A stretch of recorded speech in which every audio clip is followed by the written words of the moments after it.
An honest mistake by the bravery on XFM 104.9. I'm Ricky Gervais, with me Stephen Merchant and Karl Pilkington, our producer. Right. In inverted commas, heat put.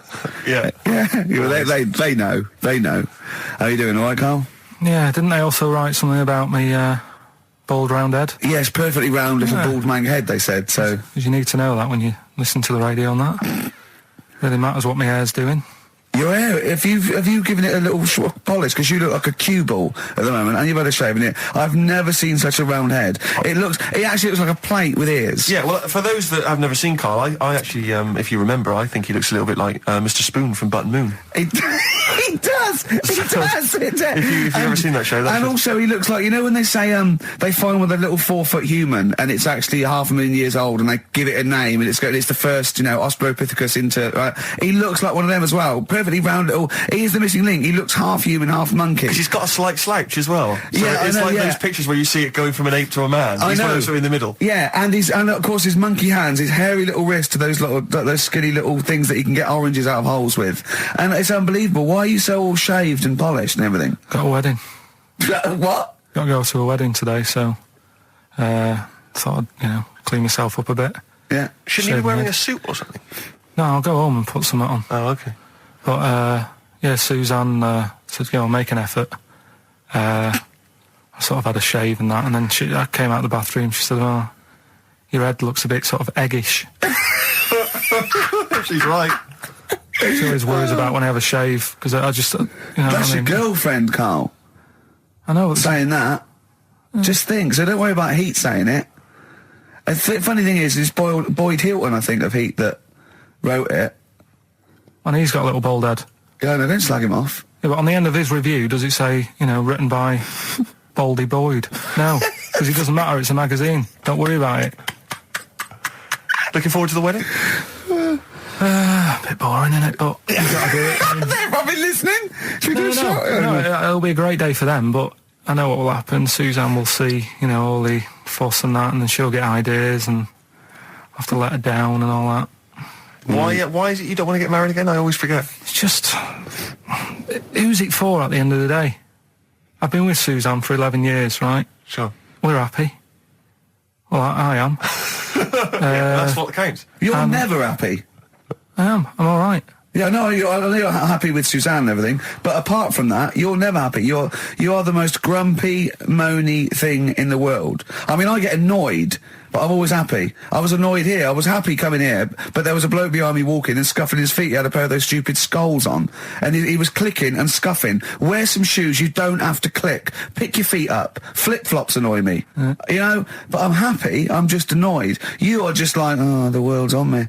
It's rubbish, this. I know the world's great. It's just sometimes people annoy me by being there, But Steve said I should be locked in one of those towers that princesses used to be locked in fairy tales, because everything annoys me. But you're grumpy. I'm not. I'm all right. Oh, right. Okay, listen, we better play a record soon. But coming up, Steve, I went away with Karl. Okay, it was a little present from Jane. It was a golfing day, and I could take someone. Took Karl. It was a brilliant day, absolutely brilliant. But it ended with us sort of drinking and chatting, and me saying, "Right, I'm going to bed," because Karl said the most ridiculous thing he has ever said. Think of that. That's something. Oh, sometimes, Karl, I think you're on another planet. Here's The Only Ones. Another Girl, Another Planet by The Only Ones. What a song! Amazing. One of my favourite intros ever. Dr. Fox disagreed with me. His favourite ever was, I think, Money for Nothing, if I remember correctly. Interesting. Yeah, another great tune. Yeah, another great tune. I'm not knocking it. I'm not knocking him. If you'd like to let us know what your favourite intro of all time. That number again is over. Right. Well, we got so much to get through with this show. Let me just get this. I don't quite understand. You were given a gift. And the gift was a golfing day of golf. And for my Christmas present, part of my Christmas present from Jane, a night away, 2 rooms, 2 rounds of golf, dinner for 2, right? But not with her, I notice. Well, she doesn't play. No, she knew. No, it was a present. He was playing golf. It was a golfing day. She doesn't play golf, so I had to choose someone to take away. It's all right. It wasn't a romantic meal. No, but that was my immediate thought. Yeah. Me and Karl just getting in there in the jacuzzi together. It just sounds like an excuse for Jane to have a day off from you. But you don't play golf, Jay. I know. Go. Yeah. Enjoy yourself. A bowling ball with my name on it. So, chose Karl, obviously. We went. It was a great day, wasn't it? Brilliant round of golf, absolutely brilliant. Such a beautiful place in Stoke Poges, it's like a really posh place. And are you a good golf player? Well, we'll get to that. Oh, okay. Wow, he bought the shoes especially for it. Oh, I'd love to have seen him in those little shoes. I know, and they were no good because they were metal spikes. We had to change them. He was annoyed straight away. He spent over £22 on these golf shoes. We hired a buggy that was brilliant fun. I was bombing along, wasn't I? I don't drive, but I just, it was great on that buggy. Well, you've been on a buggy with me and you were a bit scared. Yeah. I nearly killed us once. I was just taking banks and things, but you don't see sort of bunkers, and he'd scream and go, stop! And he'd put his foot down the brake, and then I reversed. At one point he sort of did a handbrake turn next to the lake, and then we had to reverse, right? And you know, you just flick a switch and put your foot down. He did that without looking. I look behind, there's a big oak tree there. He screams, watch the tree, right? He's so... Dukes of Hazzard. And I kept jumping in and leaving him behind because I had to go to my ball. Because anyway, the first shot, I got on my driver. I honestly did one of the best shots I've ever done. It went straight down. It was great. I thought, phew, got away with that because it's always the first one because it's a clubhouse and you want to look good. Yeah. So. He tees up, and I've been saying, buy some balls. He just got 6 balls. I was going, what if you lose me? I won't lose 6 balls, right? He tees up, right? Whacks it. It goes miles, like right angles, straight into these the woods, right? He turns around, he goes, go and buy some more balls. So I'm laughing because it's like impolite to laugh, but he broke the ice for me, and I was falling around. And then his second shot, I go, you know, you're off a 3 now. If you take another shot, he went, oh, right. So it's his third shot. He puts the ball down. He hits the ground before it and misses the ball altogether. And I was on my back, wasn't I? Unbelievable. Actually rolling about on his back. And we were terrible. I went round 107. He went round in like 119 or something. Sure. It was just rubbish. How long did it take? 5 hours. Of course. And there was no one around, luckily. But it was fantastic. So then we go and have our meal. What annoys me, I said, right, I'll go for a run. He went, I'll have a bath. I said, I'll see you at 7:45. At 7:55, I have to call him. He's not ready, so he's let me down there. Oh. I can't stand lateness or laziness. You hate lateness. Yeah, and he's let me down. Do you know his excuse? He fell asleep in the bath because there was no light bulb. There's no light bulb in the bathroom. So instantly he fell asleep, and he was late. No, do you know what I mean, though, Steve? If you're sort of, like, nice and warm and what have you... I was tired anyway. I've been stressed out for 4.5 hours, right? My life flashed in front of me a few times in that buggy. So it's all sort of wears you down a bit. I thought, right, I've got a headache. You're going for your run. I'm going to have a bath. I walk in, put the light on. For some reason, it didn't come on, but I thought, it's all right. I'll just... you know, doesn't matter. You can have a bath in the dark. Summer, so it's light anyway. Well, there's no windows in the bathroom, so... So you were in the darkness? So I'm in the darkness. I nod off because I'm shattered. He calls up, hassling me. So I said, well, it doesn't normally take that long for me because, you know, I haven't got, like, long hair. I've got a dryer and sure. I can sort of one wipe. Yeah. He's already 10 minutes late, though, when I called. Well, 10 minutes. 10 minutes. Lateness is lateness. Next. It doesn't matter. Dinner wasn't until 15:15, so we had, like, another 20 minutes anyway, so it doesn't really matter. Yeah, but we said 7:45. So he's calling up, hurry up. So I said, yeah, all right. So I get out and dry and like me tackle and what have you. Calls back again 30 seconds later. You know? No, I don't, I don't like that. Not gonna do that, though. Give it a wipe. 30 seconds later, come on. So I end up going downstairs to the meal area. Naked. With a wet shirt on and wet socks. I've got headache as it is. Meant to be a relaxing weekend. But anyway, so we have our meal, which is really nice. And then we're sitting in the bar. I'm having a cigar by the fire. Yeah. Like, we're having a rather nice Pinot Grigio. Yeah. He's there going, I've got a headache. Is this 1955 that you live in? I know, yeah. It's so right. And we are knackered because, you know, he's not used to work. I've seen him moaning, falling asleep. He's not used to it at all. And you've been on your feet for over half an hour. Yeah, right. So, we didn't even walk around the golf course. We had a buggy. It wasn't even exercise. So we get onto conversations. Talking about, he's asking me stuff about evolution. Tell me that. Why did the giraffe? What's that rubbish about the giraffe getting a long neck? I said, well, it didn't try and get a long neck. It was selected because, anyway. I went into evolution for him, and he said, but why would evolution do that? I went, well, you think that evolution didn't do anything. There's not this consciousness, there's not this will that a giraffe has to stretch its neck to reach the leaves. One had a long enough neck to survive and pass it. He was going, yeah, but why did evolution... this isn't. But by the way, this isn't the most stupid thing. This is warming up. This is about 8:45. Sure. Right? He said, why didn't evolution make a giraffe good at carpentry so it could build a ladder? Right. Yeah. Okay. No. All right. Okay. So he's thinking around it. He's trying to pick holes in evolution. Yeah. We get on to, I said, well, things are, I said, we can see the speed of evolution in lower life forms like bacteria, viruses, they evolved. That's why soon we won't have an antibiotic that can kill some certain bacterial strains. And he said, and this is about 11:30, and I said, I'm going to bed, right? He said, in the future, they reckon that you'll be able to wake up and eat a yogurt you can have a chat with. I don't know what that means. Let's put a song on, right? No, and we'll come back to it. So you're going to explain that? Yeah. You've got an explanation? The Verve and Sonic on XFM 104.9. I'm Ricky Gervais, with me Steve Merchant and Karl Pilkington. So let's just get this right. What did Karl say? He's just specifically giving those words again. He said, they reckon, and I said, I'm going to bed. He went, no, really? I said, no, I'm going to bed, Karl. There's no point now, because, it's just like you're talking gobbledygook. You know what I mean? I might as well talk to a pot plant. Yeah. He said, in the future, they reckon, I don't know who they are. Sure. I don't know, people who post things on the internet that he reads. I think the Telegraph. Anyway, complete the sentence. They reckon that in the future you'll be able to wake up. I love it. There's always a little scenario, an embellishment, like this little. Oh, hello, darling. It's your yogurt. Hello.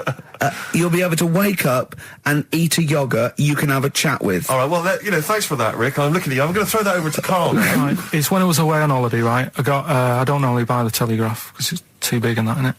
So, but they were giving it away for free on the plane, so I thought, ding dong, might as well have it. Mm-hmm. And I saw a couple of things in it. I thought that would be interesting.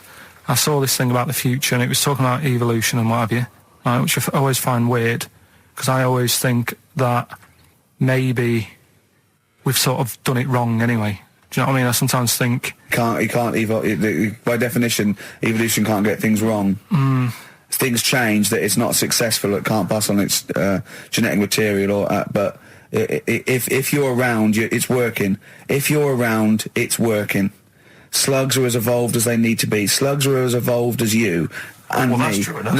Yeah. No disrespect, but it works. It works. Sorry, they're around. Anyway, what's your point, Karl? No, I mean, I think we probably would have been better off staying as a fish. Just because there's more water than land, isn't there? Right. And you wouldn't drown. This is why I went to bed. No, I'm thinking of dozing off now. Yeah. No, but do you know what I mean? From what was it? It was bacteria, it was fish, mermaid, man, onwards and what have you. So anyway. Oh God! No, there are a few knowledge gaps in your theory of evolution. You generally got it right though. So I mean, basically, yeah, it went bacteria, fish, mermaid, man. What's next is the big question. So it was telling you all about this and what have you, and saying how like we shouldn't have interfered, because maybe if we wouldn't have invented planes and what have you, maybe we'd be able to fly and what have you if we really needed to and stuff like that. Okay. So we've interfered with evolution, you see. Right.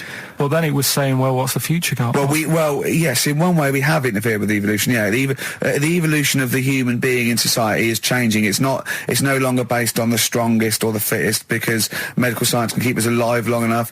People can pass on their genetic material where without this civilization they wouldn't have been able to. So yeah, there are different parameters, there are different pressures, there are different things that say whether we're going to pass on our genetic material or not. Okay, so in that sense you're right. And that, Rick, as far as I'm aware, has led to a yogurt that you can eat and have a conversation with. So this is what it was saying. It was just saying, we're living in mad times and that. There's a lot of weird stuff going on. One of which is... And the fellow was just saying, with computers and stuff like that, the way it is, we'll be able to wake up... Go on. Have a chat with your yogurt and have something to eat. What do you mean, have a chat with your yogurt? Because of the amount of... you have them yogurts already, those friendly yogurts. Those bacteria-friendly ones, so this is just a really friendly one. Yeah, they don't... Oh, God! I might burst! sometimes, Carl, I think that we're having a chat with a yoghurt. Do you know what I mean? There can't be any difference. Yeah, but then I'm always reminded that would be more entertaining. That would be more informative. God. XFM. U2, City of Blinding Lights. I'm going to see them next week at Twickenham. Yeah. Well, enjoy that. Looking forward to it. Yeah. Thanks again for letting me know about your... old Nobbo and Edge and all that. Now listen, you just got an email there saying, can you turn up your microphone, Steve? Apparently my voice is a little bit quiet. Carl has to do one thing, make sure we're heard. That's all he has to do. Well, I can hear it. Sounds fine to me. Well, not to the listeners, and that's who we're trying to please. Well, yeah. It's one person, so they can't hear Yes, but we've only got one listener. So if he's not happy, we're buggered. You're allowed to say buggered.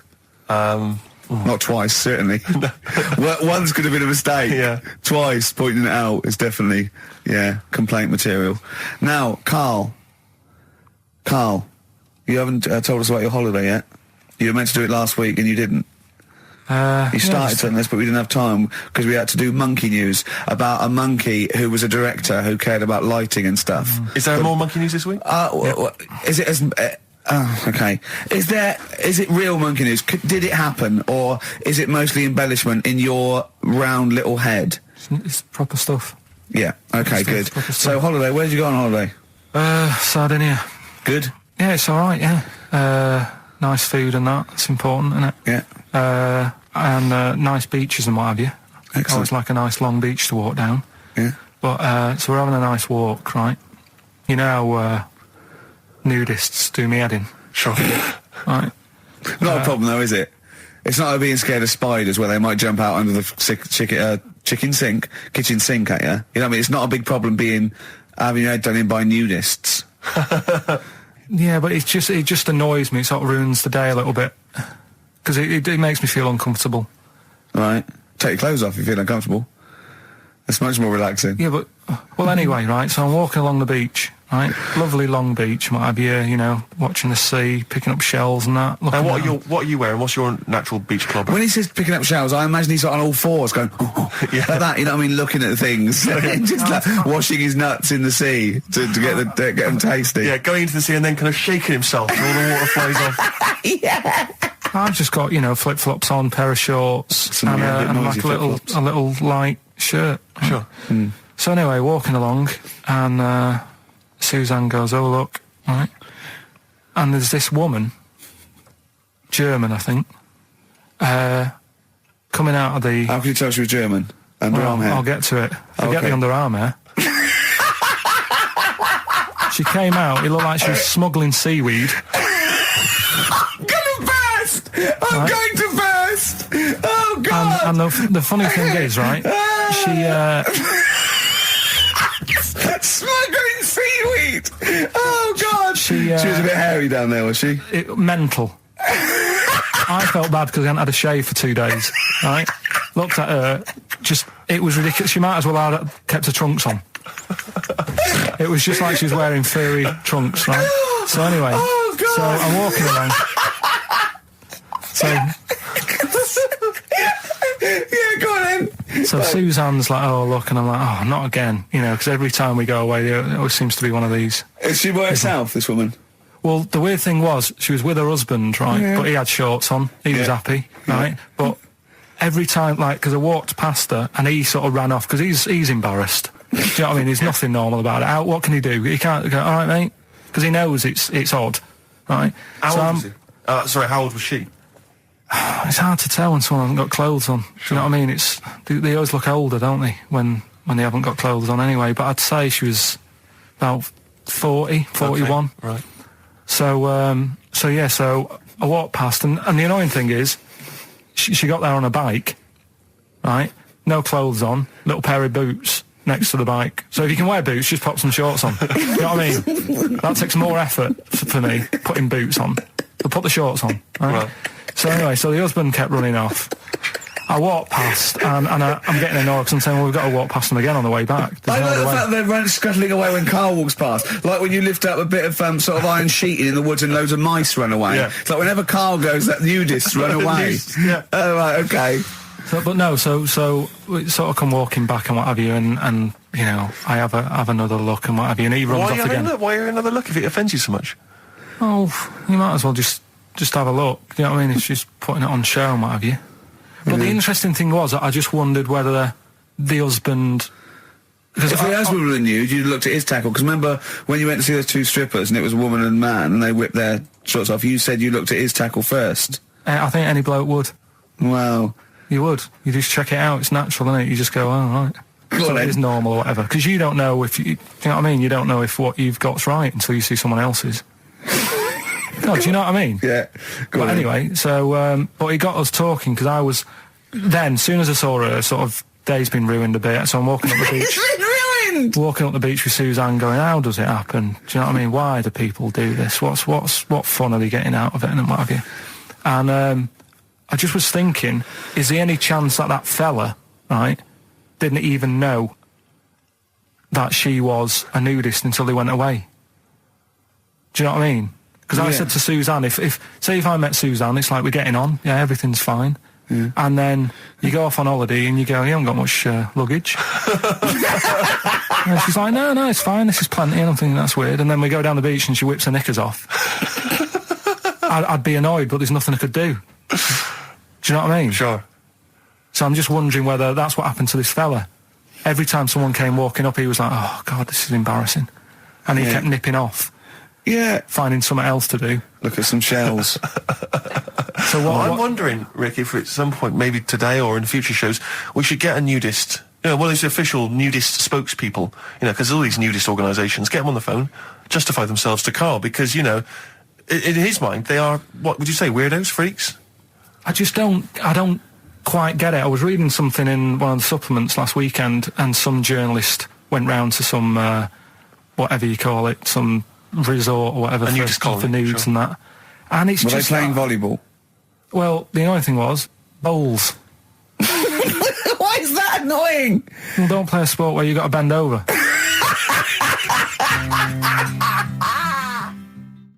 Neil Young from the album Zuma, and that's Pardon My Heart on XFM 104.9. Ricky Gervais, Steve Merchant, Karl Pilkington. We just had a text here that says, and I don't know what truth there is in this, as ever, but John says there is apparently a nude bike ride today in Hyde Park. Now, I can't believe that's the case, because I don't think it's allowed, is it? You can't ride around with your veg, can you? I don't know. Why would you want to? Well, good point. On a bike. On a bike, I love the fact that that's what disgusts him.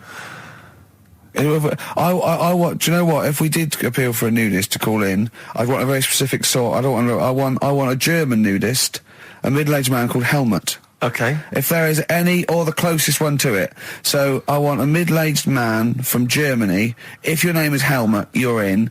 But I'll accept hands.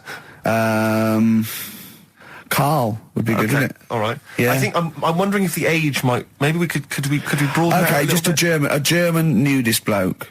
Right. Could he at least be fat? Can I find a fat German fella? If your name's Helmut, we're going to give you a big prize. Yeah. But, you know, any fat German fella who likes to get his sausage out. Sure. Okay? It's sauerkraut. Yeah.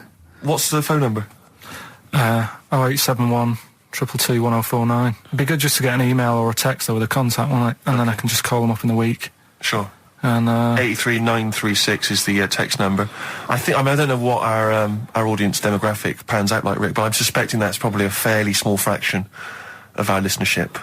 I know, but you know, there must be someone out there. If you know a fat German who likes to get his tackle out, phones are going. Straight away. Just answer it, Karl. Just answer it. Just pot luck. It could be anything. Well, just see what it is. To be fair, it could be a nutter. It could be a nutter. But just say hello. Just tell your turn. It's not straight away. He'll stay there, won't he? He'll stay there. Well, answer it. Answer it. Leave it. Answer it. Oh, you see this? It's gone. It's gone. There you go. He bottled it. So, just as well. Well, you took too long to answer it. There's a vicar in Australia who started sort of doing his services and all that in nude. Hot, isn't it, out there? Yeah, where'd you get the churches aren't. Churches are pretty cold. It was on some website. Of course it was. Yep. Just saying about a vicar and that who's there's a lot of nudists and that who want to get married. Do it, you know. Don't mess about with the wedding dress and that. Just snip up. Cheaper, isn't it? Well, I suppose it's so. I suppose if you believe in God, you believe that That's the way to be, innit? Because Adam and Eve and that. Yeah, but then in Adam and Eve, the shame made us dress up, didn't it? Yeah. Eating the apple and things. Yeah, but God didn't want that, did he? No, he wanted to see it all. He was loving it. He was having a whale of time getting a knife full of all of that, and then the snake said, cover yourself up. Stitched him right up. So if you believe in God, which clearly I don't, do you believe in God, Carl? Don't know, I don't really worry about it. It was ages ago, wasn't it? So, you know, if it's about, whatever. Not that bothered. Adam and Eve is pretty interesting though, isn't it? It's not, well, how is it interesting? He made man out of dust. Then just because he could, he's having a laugh. Then he made her out of one of his ribs. Again, he'd like to vary it a little bit. Then they had 2 sons, which gave rise to the entire human race. What was going on there then? What would have happened if they didn't get on? That's interesting. Sometimes with pandas, they don't fancy the other one, do they? They go, well, that's my choice. One. You've brought me one panda from Lisbon Zoo, and I've got to shag that. What if I don't fancy it? What if they bring in a right slapper? Do you think what if it's the equivalent of like Love Island, whatever it's called? It was like Celebrity Love Island. Yeah, and they're going, I am not shagging that slapper. Every panda in the world has seen that dirty old mott in magazines. Why am I meant to mate with it? I've got some dignity. Are you talking about Adam there or Panda? Was that... either is fine, I suppose. No, do you think that Adam had any say? When God was making Eve, was he saying, can make the boobs a bit bigger, would you? And then... I'm blonde guy, I'm into blondes, really. I mean, I don't know, did he have any input, or was it just... I don't know. Well, I suppose it was one of his ribs. I know, but he's probably restricted. You go, well, I'm working with a rib, Adam. Give me a break. There's only so many things I can do. Well, he was probably in kind of intensive care, wasn't he? With the whole. They go, well, I can't just keep making the boobs and things bigger because their legs will get short. I don't mind short legs. Yeah, make the legs longer. I don't mind no legs. I don't mind no legs. As long as the boobs are sizable. I tell you what's weird though, Steve. Right? Everyone's heard of like Adam and Eve. Yeah. What's the surname? Yeah, where'd they get their post from? Unbelievable. Now listen, before you play the next tune, we should just, we were trying to mop up some stuff from the last couple of shows, which we haven't dealt with yet. One of which is an obsession of yours, because we're on a radio station, Ricky and I come in, we bring in CDs, music we love, it means so much to us, we adore it. You don't really care about music, you work at a radio station, it's just, I don't care. I do. No, you don't. I do like a good track. I don't like everything that comes out and everyone raves about. Yeah, you thought the iPod wasn't worth it because you named the 5 tracks you'd like. What was it? It was In the Ghetto, Babushka, Living in the City. What was the other one? Killing a Georgie, and there was one other one or something. And you just only like songs with a story. Yeah, but then there's a reason to listen to it, isn't there? Well, no, only story once. going on. No, because you might forget the ending. Listen to it again. Yeah, anyway, you've been listening to Babushka quite a lot, is that right? Because you've really got into your head now. You're trying to decipher the story. When I've been sort of asking for songs with stories, people have texted in, emailed in, and whatever, and I've had a couple. You know, last time we did the show, so I've gone, oh right, that sounds interesting. And Babushka, when I was away on holiday, I listened to it a few times because I like the story. It's a good little story going on. You got some thoughts on it, though, have you? A couple of questions. We'll have a listen to it. Let's have a listen to the track, and then I know you've got some queries you'd like to raise. It's just about a woman in it who, I don't know, she's ugly or something, aged badly, and her husband gets bored with her. Have a listen, see what you think. Right? XFM. You're listening to Magic 105.4. That was all the way back to 1979. Kate Bush, Babushka. So, we would like your suggestions for songs which have stories in them, which may entertain Carl. They could shoot to the top of his list. What do you think of that, Carl? That as a little story there. I like it, but... So she tests her husband. Yeah, she writes him letters. She gets a letter back. It's a pseudonym. Babushka's her pseudonym. It's not a real name. Her real name is Molly Strank. From Ealing, and Eva responds. He goes, "Oh, he's you know." So in real terms, he's having a bit of an illicit affair behind her back because he doesn't know it's his wife. So he goes, "Oh, well, I'll take this a bit further, see how far I go." He turns up. She turns up, he gets it on with her, and he's falling for her because she's acting like she used to act, But was he just playing along with it? Was he like, No, it's not, because they'd have said that in the song. They don't leave it up to... Some people do that, don't they? Well, it wasn't. Kate Bush would have said, and by the way, he's playing along. She'd have given us a clue. He's not. He's fallen for it. She went long incognito. He thought it was another woman. But how much work can you do to yourself to... Say if like, I wrote a letter to Suzanne, right? Saying... She'd know it was you. It'd have egg stains on it. It'd be spelt wrong. No, but... And you'd sign it Karl, crossed out Babushka. I wrote to... I wouldn't pick Babushka. I mean, that's a ridiculous name. That wouldn't have worked anyway. You just get a vision in your head of... I wouldn't have answered a letter from someone called Babushka. It's not the point. If Kate Bush is listening, please call in, because I'd love her to have a conversation with you. I mean, that would be great. Forget Helmut. No, Helmut, you keep trying. A fat German. We want Kate Bush and a fat German. What I mean is, though... Now, wait a minute. What worries me is he didn't answer the last phone call. What if Kate Bush does phone it? Well, if anyone knows Kate Bush, give her a call now. She's probably not listening. She's probably doing yoga or something, I imagine, or making a lentil soup, or maybe just like repotting some plants, right? Or practicing piano, right? But if anyone knows Kate Bush, got a number, call her up now. Say, tune into XFM. There's a little bald mank fella wants to talk to you about Babushka, right? But how much? But Helmut, don't worry, you'll get your chance. The phones are going. That could be Kate Bush. That could be Bush. You better accept It's not. Don't worry about it. It's that not Kate could Bush. be Kate Bush. I know for a fact it isn't. Okay, answer it. XFM. Half Light by Athlete on XFM 104.9. Ricky Gervais, Steve Merchant and Karl Pilkington. Karl, right. 2 o'clock. Let's get Rockbusters rolling. I should just, if people aren't familiar with Rockbusters, then someone has actually sent in one of their own to test Karl. They've used, I think, the same principle that Karl has, which is, utterly random. Yeah. As you said before, really just try and think of something that he might be thinking of. Sure. So I'm going to... I mean, she's done it quite coherently, but I'm wondering if I should sort of say it more as Karl might say it, just slightly less... More different every time. Yeah, slightly less coherent. So, Karl, this is one for you, all right? Go on. It's Sunday morning. I'm just... I'm in bed, but I don't sleep, but, like, Hollyoaks is on, the omnibus, I'm just watching that, I go and make a lovely cup of tea, in the bed with Suzanne, aren't I, having a cup of tea. What's going on there? Just watching the telly and that, but hang on, I haven't got anything to dunk in me, in my tea. I haven't got anything to dunk in my tea, have I? Yeah, I mean, I haven't got anything to dunk in there, and I'm just having, what am I doing? Is it LB? It's LR. Oh. LR. So...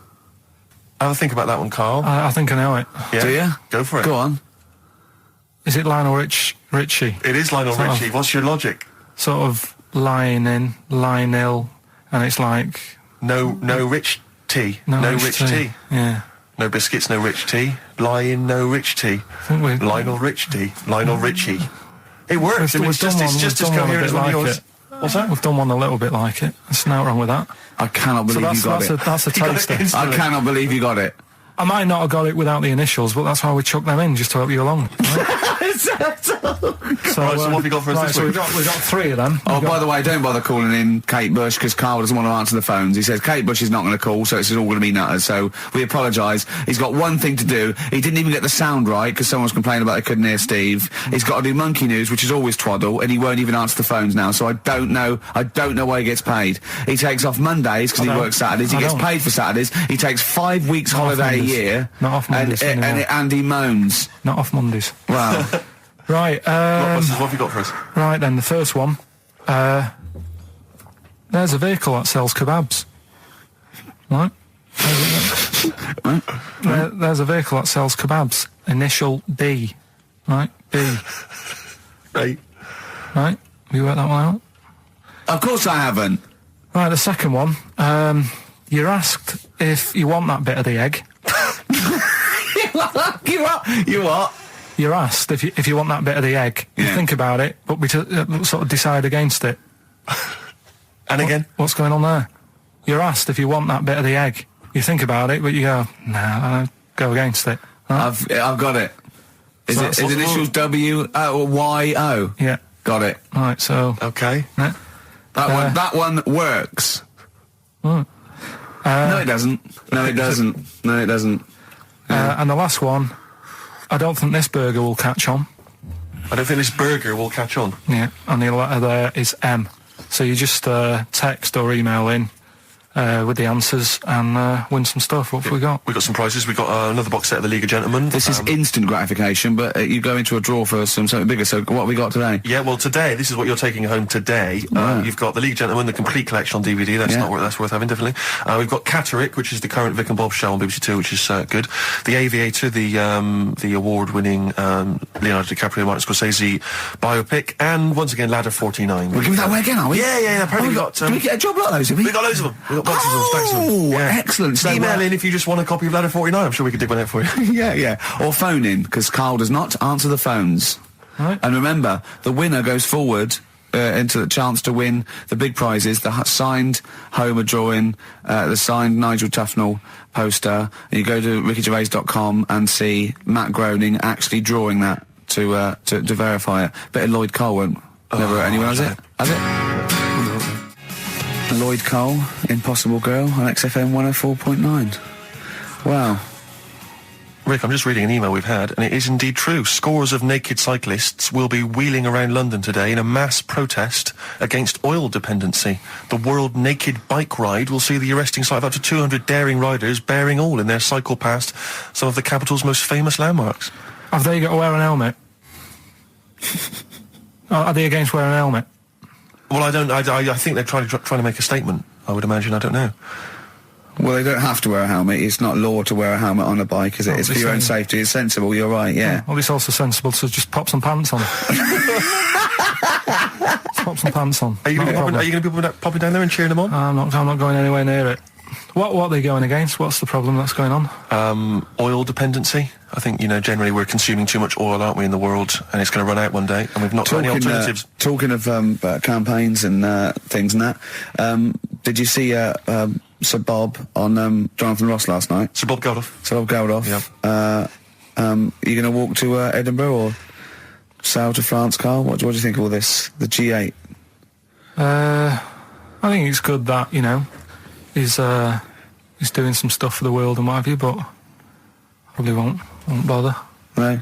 Having a walk. What do you make of all this campaigning? He's dedicated his life to this now, hasn't he? Yeah. I mean, it's interesting. I was watching him last night, and I respect the man. I mean, he used to work here, didn't he? Did some shows and that. Mm-hmm. It's good. It's all right that he can do it, but... I assume that's not why you respect him. I assume you respect him because he's trying to save a nation, as opposed to used to work in XFM for a while. Yeah, I know, but I'm just saying it's good that he's given up a lot of his time to, try and save the world and that, but, there's a bit of me that's kind of like, is he wasting his time a bit? Right, well, what do you mean wasting his time? Well, he tried it before and... No, wait. What he's trying to say is that the G8 are I think the 7 most rich, wealthy nations in the world, and Russia, and they get together and they can wipe out the third world debt. I.e. they owe us billions and billions of pounds. They can't afford to pay it back. So he's going to say, let's wipe the slate clean and pledge, I think, a lot more aid and stuff to them, isn't it? Mm-hmm. So what do you think of that? But won't they just do it again? Right, what's you thinking? No, I knew I had a little diamond in the rough here. I mean, obviously, I admit I brought this up because I really wanted to know what Karl thought of it. Sure. Yeah, I had ulterior motives. It wasn't just for awareness, for the very worthy cause. It was because I know. Look at him looking at me. Look at him. He looks at me like a cat. Honestly, it's like there's nothing behind those eyes.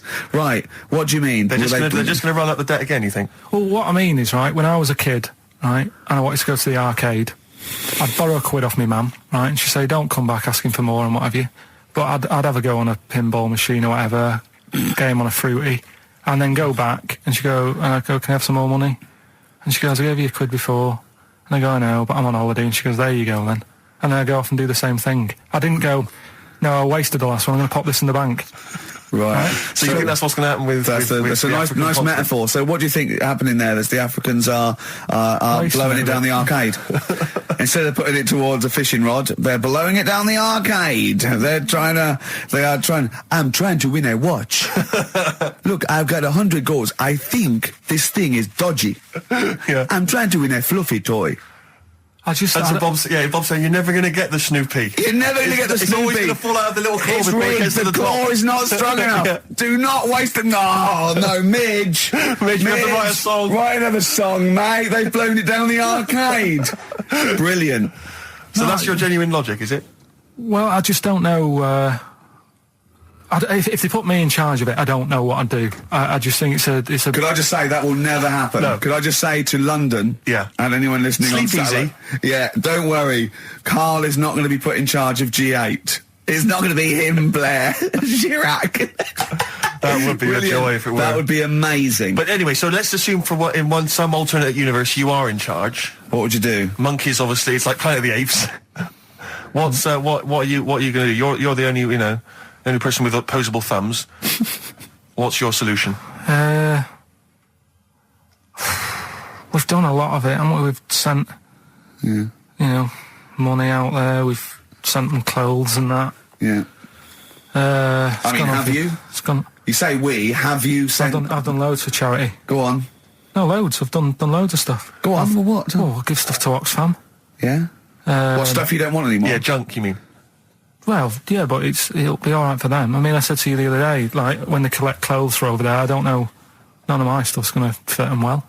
But the thing is, I do loads of charities. I do loads of things like. Go on.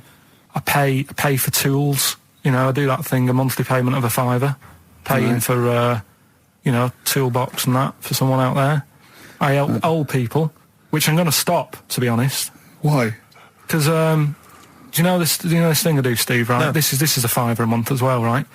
I got stopped in Leicester Square one day. They said, there's a little old woman somewhere. She's cold. Are you going to help her out? So I was like, why me? Right. So anyway, so they said it's easier if people look after one old woman, right? So why me? I've signed up to look after this old woman called, I don't know, call her name June or whatever. It doesn't matter. So it does to her, but go on.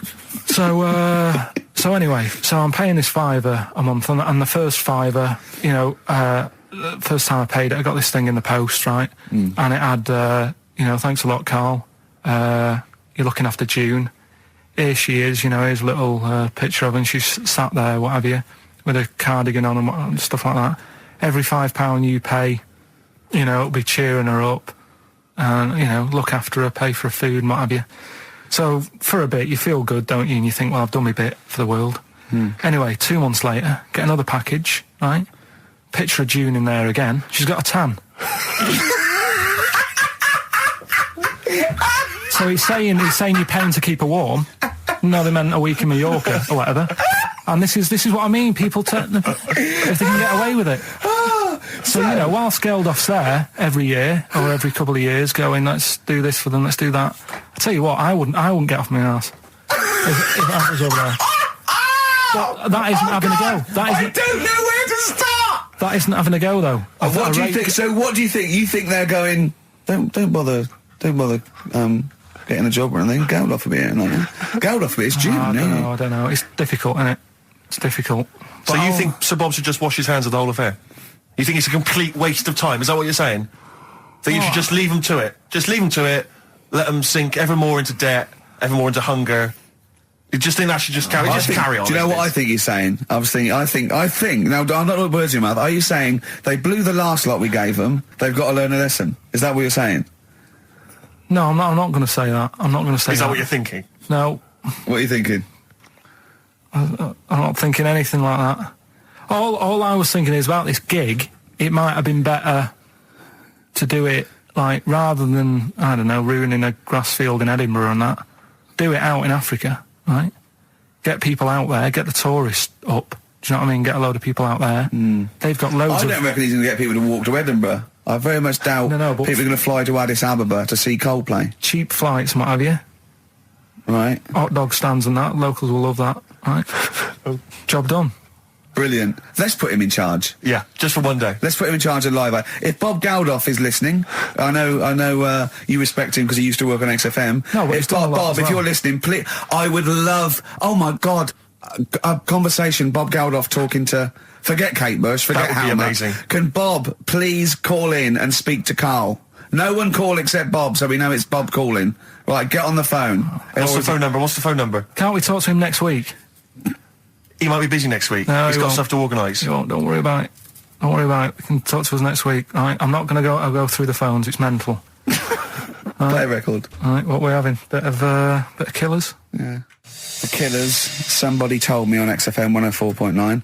Tell you what. Talking of starving, I went to what is meant to be the best restaurant in the world on. Oh yeah. Wednesday. Yeah. Sure. You must be famished. Well, Jonathan Ross booked a table there. It came out. I think he's been trying to get there for a while, and I think there's a waiting list and everything, right? And He's got an OBE. You're walking straight in. He's walked straight in with that. Yeah. Me and Jane went along with him and Jane to the Fat Duck in Bray. As it was voted the best restaurant in the world. Okay. Right. And it was incredible. I mean, it's across from the restaurant and sort of Barnum. They do, just incredible food. But all the way there, I'm thinking, well, I can't eat stuff in normal restaurants. I don't eat red meat. I'm squeamish about things like seafood, anything that's got too many legs, or was a crustacean once, or feeds on worms. I knew that one of their signature dishes was snail porridge. So I'm thinking, I'm not going to be able to eat anything here. So I was thinking, I had something to eat before I went. And I was thinking they better not have mucked around the bread, right? Got there, beautiful, and it was really quite fantastic. And I let them know straight away that I was a Philistine, and they really accommodated me. You know, I didn't have the snail porridge. They put mushrooms in my snail porridge, which was more of a risotto, and there's tasting menus and that, and it was really fantastic. But Jonathan, halfway through, on the way there, I don't like travel well, on the way there, he actually phoned me and said, why are we taking you to this restaurant? Good point. Very good point. They know, even if I go around there, they cook me sausage and mash. Yeah. Or, do you know what I mean? Well, you have the palate of one of those kids from the Jamie Oliver school dinners programme, they've got the lovely Jamie Oliver cooked, kind of ratatouille, but they're going for the sort of chicken Twizzlers. Well, there's nothing wrong with chicken. I love chicken. I like the chicken I can eat. I'm squeamish about red meats. There's nothing it's a mixture of, it's not morals. There's only one thing I don't eat morally, that's veal. But the other thing else is just like, if it's got eyes and legs and things sticking out of it, or it's But it hasn't got eyes and legs things sticking out of it. What are you talking about? I mean, it just infuriates me. I actually got to a point now where I refuse to eat out with Ricky, because I can't, it just sucks the life out of me. It actually makes me depressed. I can't enjoy the experience. If you go to an awards do, they bring out lovely food, 3 courses, always and lamb. You're whinging. You're always salmon, whinging. which is hardly cooked, followed by lamb. Lovely bit of lamb. Who doesn't think lamb is the best of all the meats? Oh. And you whinge, you complain, you look at Jane like a little boy who's like, oh, Mum, why have you brought me here? You are just... and I tell you, and I put it at the, I don't want to, badmouth people, but I suspect it's your family. I suspect it was your upbringing. I imagine that if I came to your house, late 60s, early 70s, came round to your place in Reading, it would have just been the smell of chip fat. Always just on. everywhere. Pervading, just one of those chip fat fries that's just, like you say, constantly, 24 hours a day, I used to eat just things. bubbling away. I used to eat beef and pork and that, and I used to have to, eventually, when I was getting sort of squeamish and getting older, I'd make her burn it so much that it was just like chewing on a piece of leather anyway, where I couldn't stand the sight of blood or so. A salad in your house would have been I'll tell you what a pickled onion and a packet of crisps. No, a salad in my house, right, was when it was summer, we were out in the garden, lovely salad, grated cheese, grated egg, 2 bits of beetroot with your leaf, a pickled onion, and a packet of crisps. And that was a salad. But now is that? Do you agree that is probably the reason why you've got this palate? And I don't even. It's not even a palate. That's too nice a word to use for it. I've got more squeamish as I've got older, because I say I used to eat beef and pork. What do you mean squeamish? I don't understand what you mean. Squeamish. If I suddenly think about it, I can eat like it has to be blasted. It has to be unrecognisably an animal. You know what I mean? I mustn't see a bit of pink or a bit of fat. So if we were in biblical times, and you're there, and Jesus Christ has just fed 40,000 with some fishes and some loaves, you'd be going, I'm not into the fish, JC. I say take the head off, really cook it, take the skin off. I can see a bit of spine. And unless that bread is mighty white, I'm not interested. No.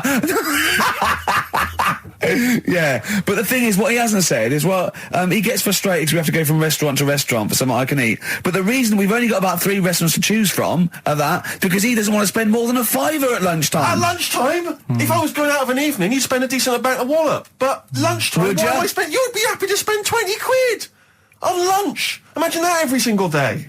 There's no one out there who's eating lunch 20 quid a day on lunch. It's crazy. You don't need that much food at lunchtime because I know what happens. You go in there, you have some kind of Thai green curry for lunch. You're asleep by 1:30. We're trying to work. We're trying to write TV shows, and you're dozing off like one of those giant anacondas that's just eating a sheep and is slowly digesting it. It takes like 3 weeks.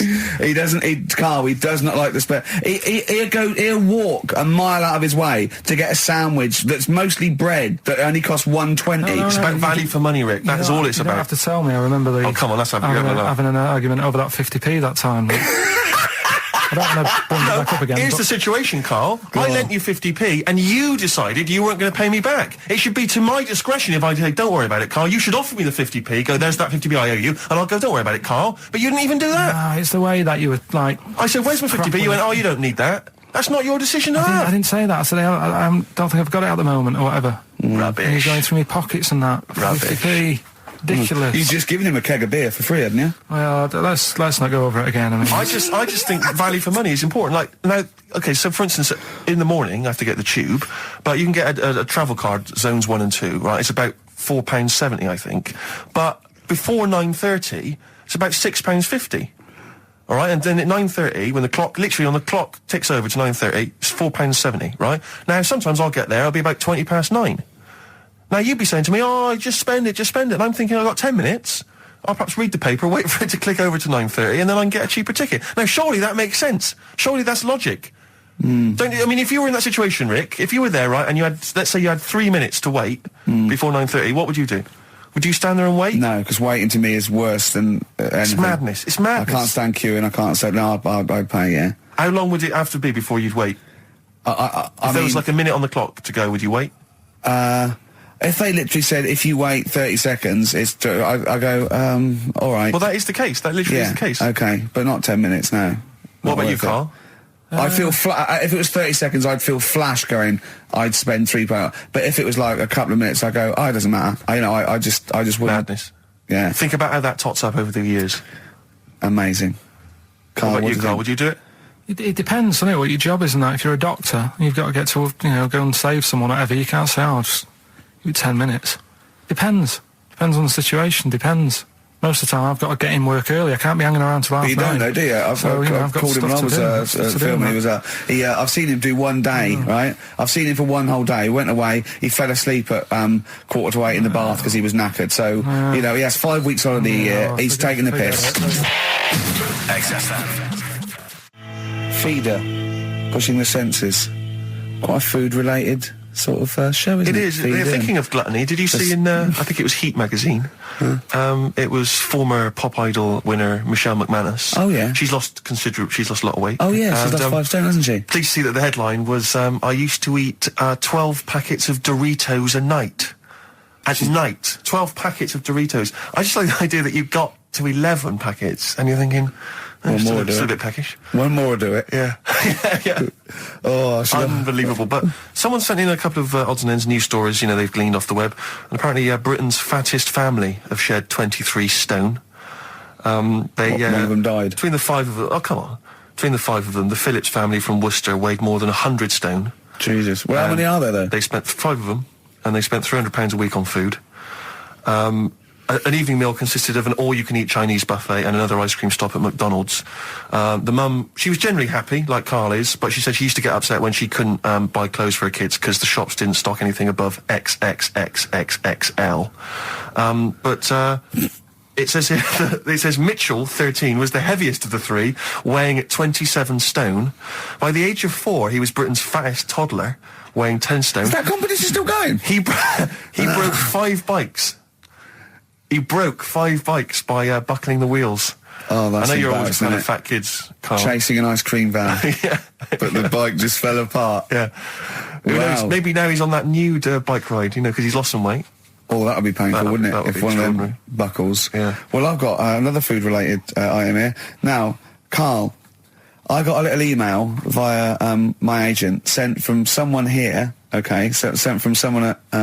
XFM, okay, and I won't say it was. She just said, I thought this might be good for Ricky to use on Saturday, and obviously what happened is Suzanne has sent you an email in the week. It was Wednesday, and you've returned it, but I think you've returned it to the wrong email address. You returned it to someone here who, of course, immediately forwarded it to my agent for ridicule on the show. Don't panic, it's nothing that bad, okay?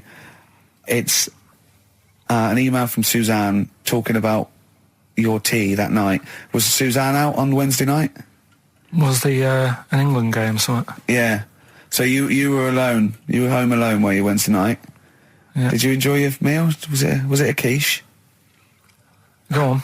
Right. From Suzanne to Karl. Take the quiche and put it on the baking tray. Cook for 30 minutes on 190. Take lettuce and put on plate. Take 3 tomatoes, wash and chop into quarters. Place on lettuce. Take an avocado, chop in half. Remove the stone. Peel skin and slice. Place on salad. Put salt and pepper on and a dribble of olive and balsamic vinegar dressing. Right? In brackets, small bottle behind the cafetiere. Right, in case he's reaching for bleach. Yeah. That's it. She had to put everything else away. Right? Then sprinkle a smidge of parmesan on top. Remove quiche from oven, cut into quarters and put on plate. Eat. Oh, wow. Does she have to do that every single time she's out? No, it's just that I'm not that good at cooking, right? And to be honest, that was a lot of hard work. I didn't bother warming it up. And I did without the avocado. Why? Too much messing about. He didn't even do that with instructions. It was too much. But yeah, I'm not that good at cooking. And That's not cooking though, is it, Karl? That's heating up a slicing. quiche. That's cooking. It is making the quiche. Yeah, but I'm just. Could you have figured that out if she hadn't left that note for you? Why did she have to tell you what the olive oil and balsamic vinegar was? Because I've put sort of cooking oil on my food once, and I said, oh, it's a bit. He's ever since, right? Years ago. I'm gonna die. Years ago, leaving Mr. Magoo at home.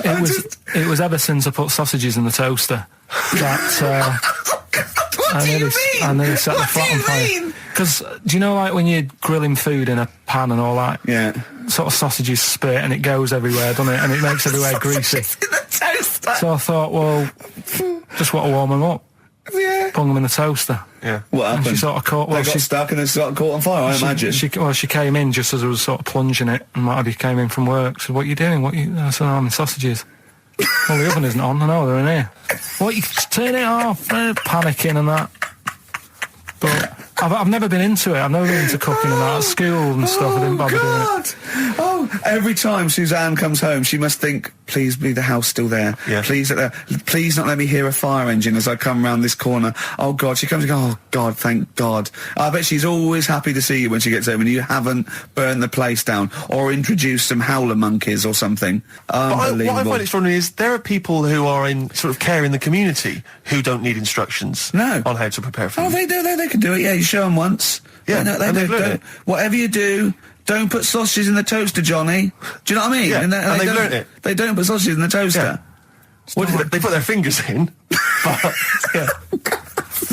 Are we doing Rockbusters answer?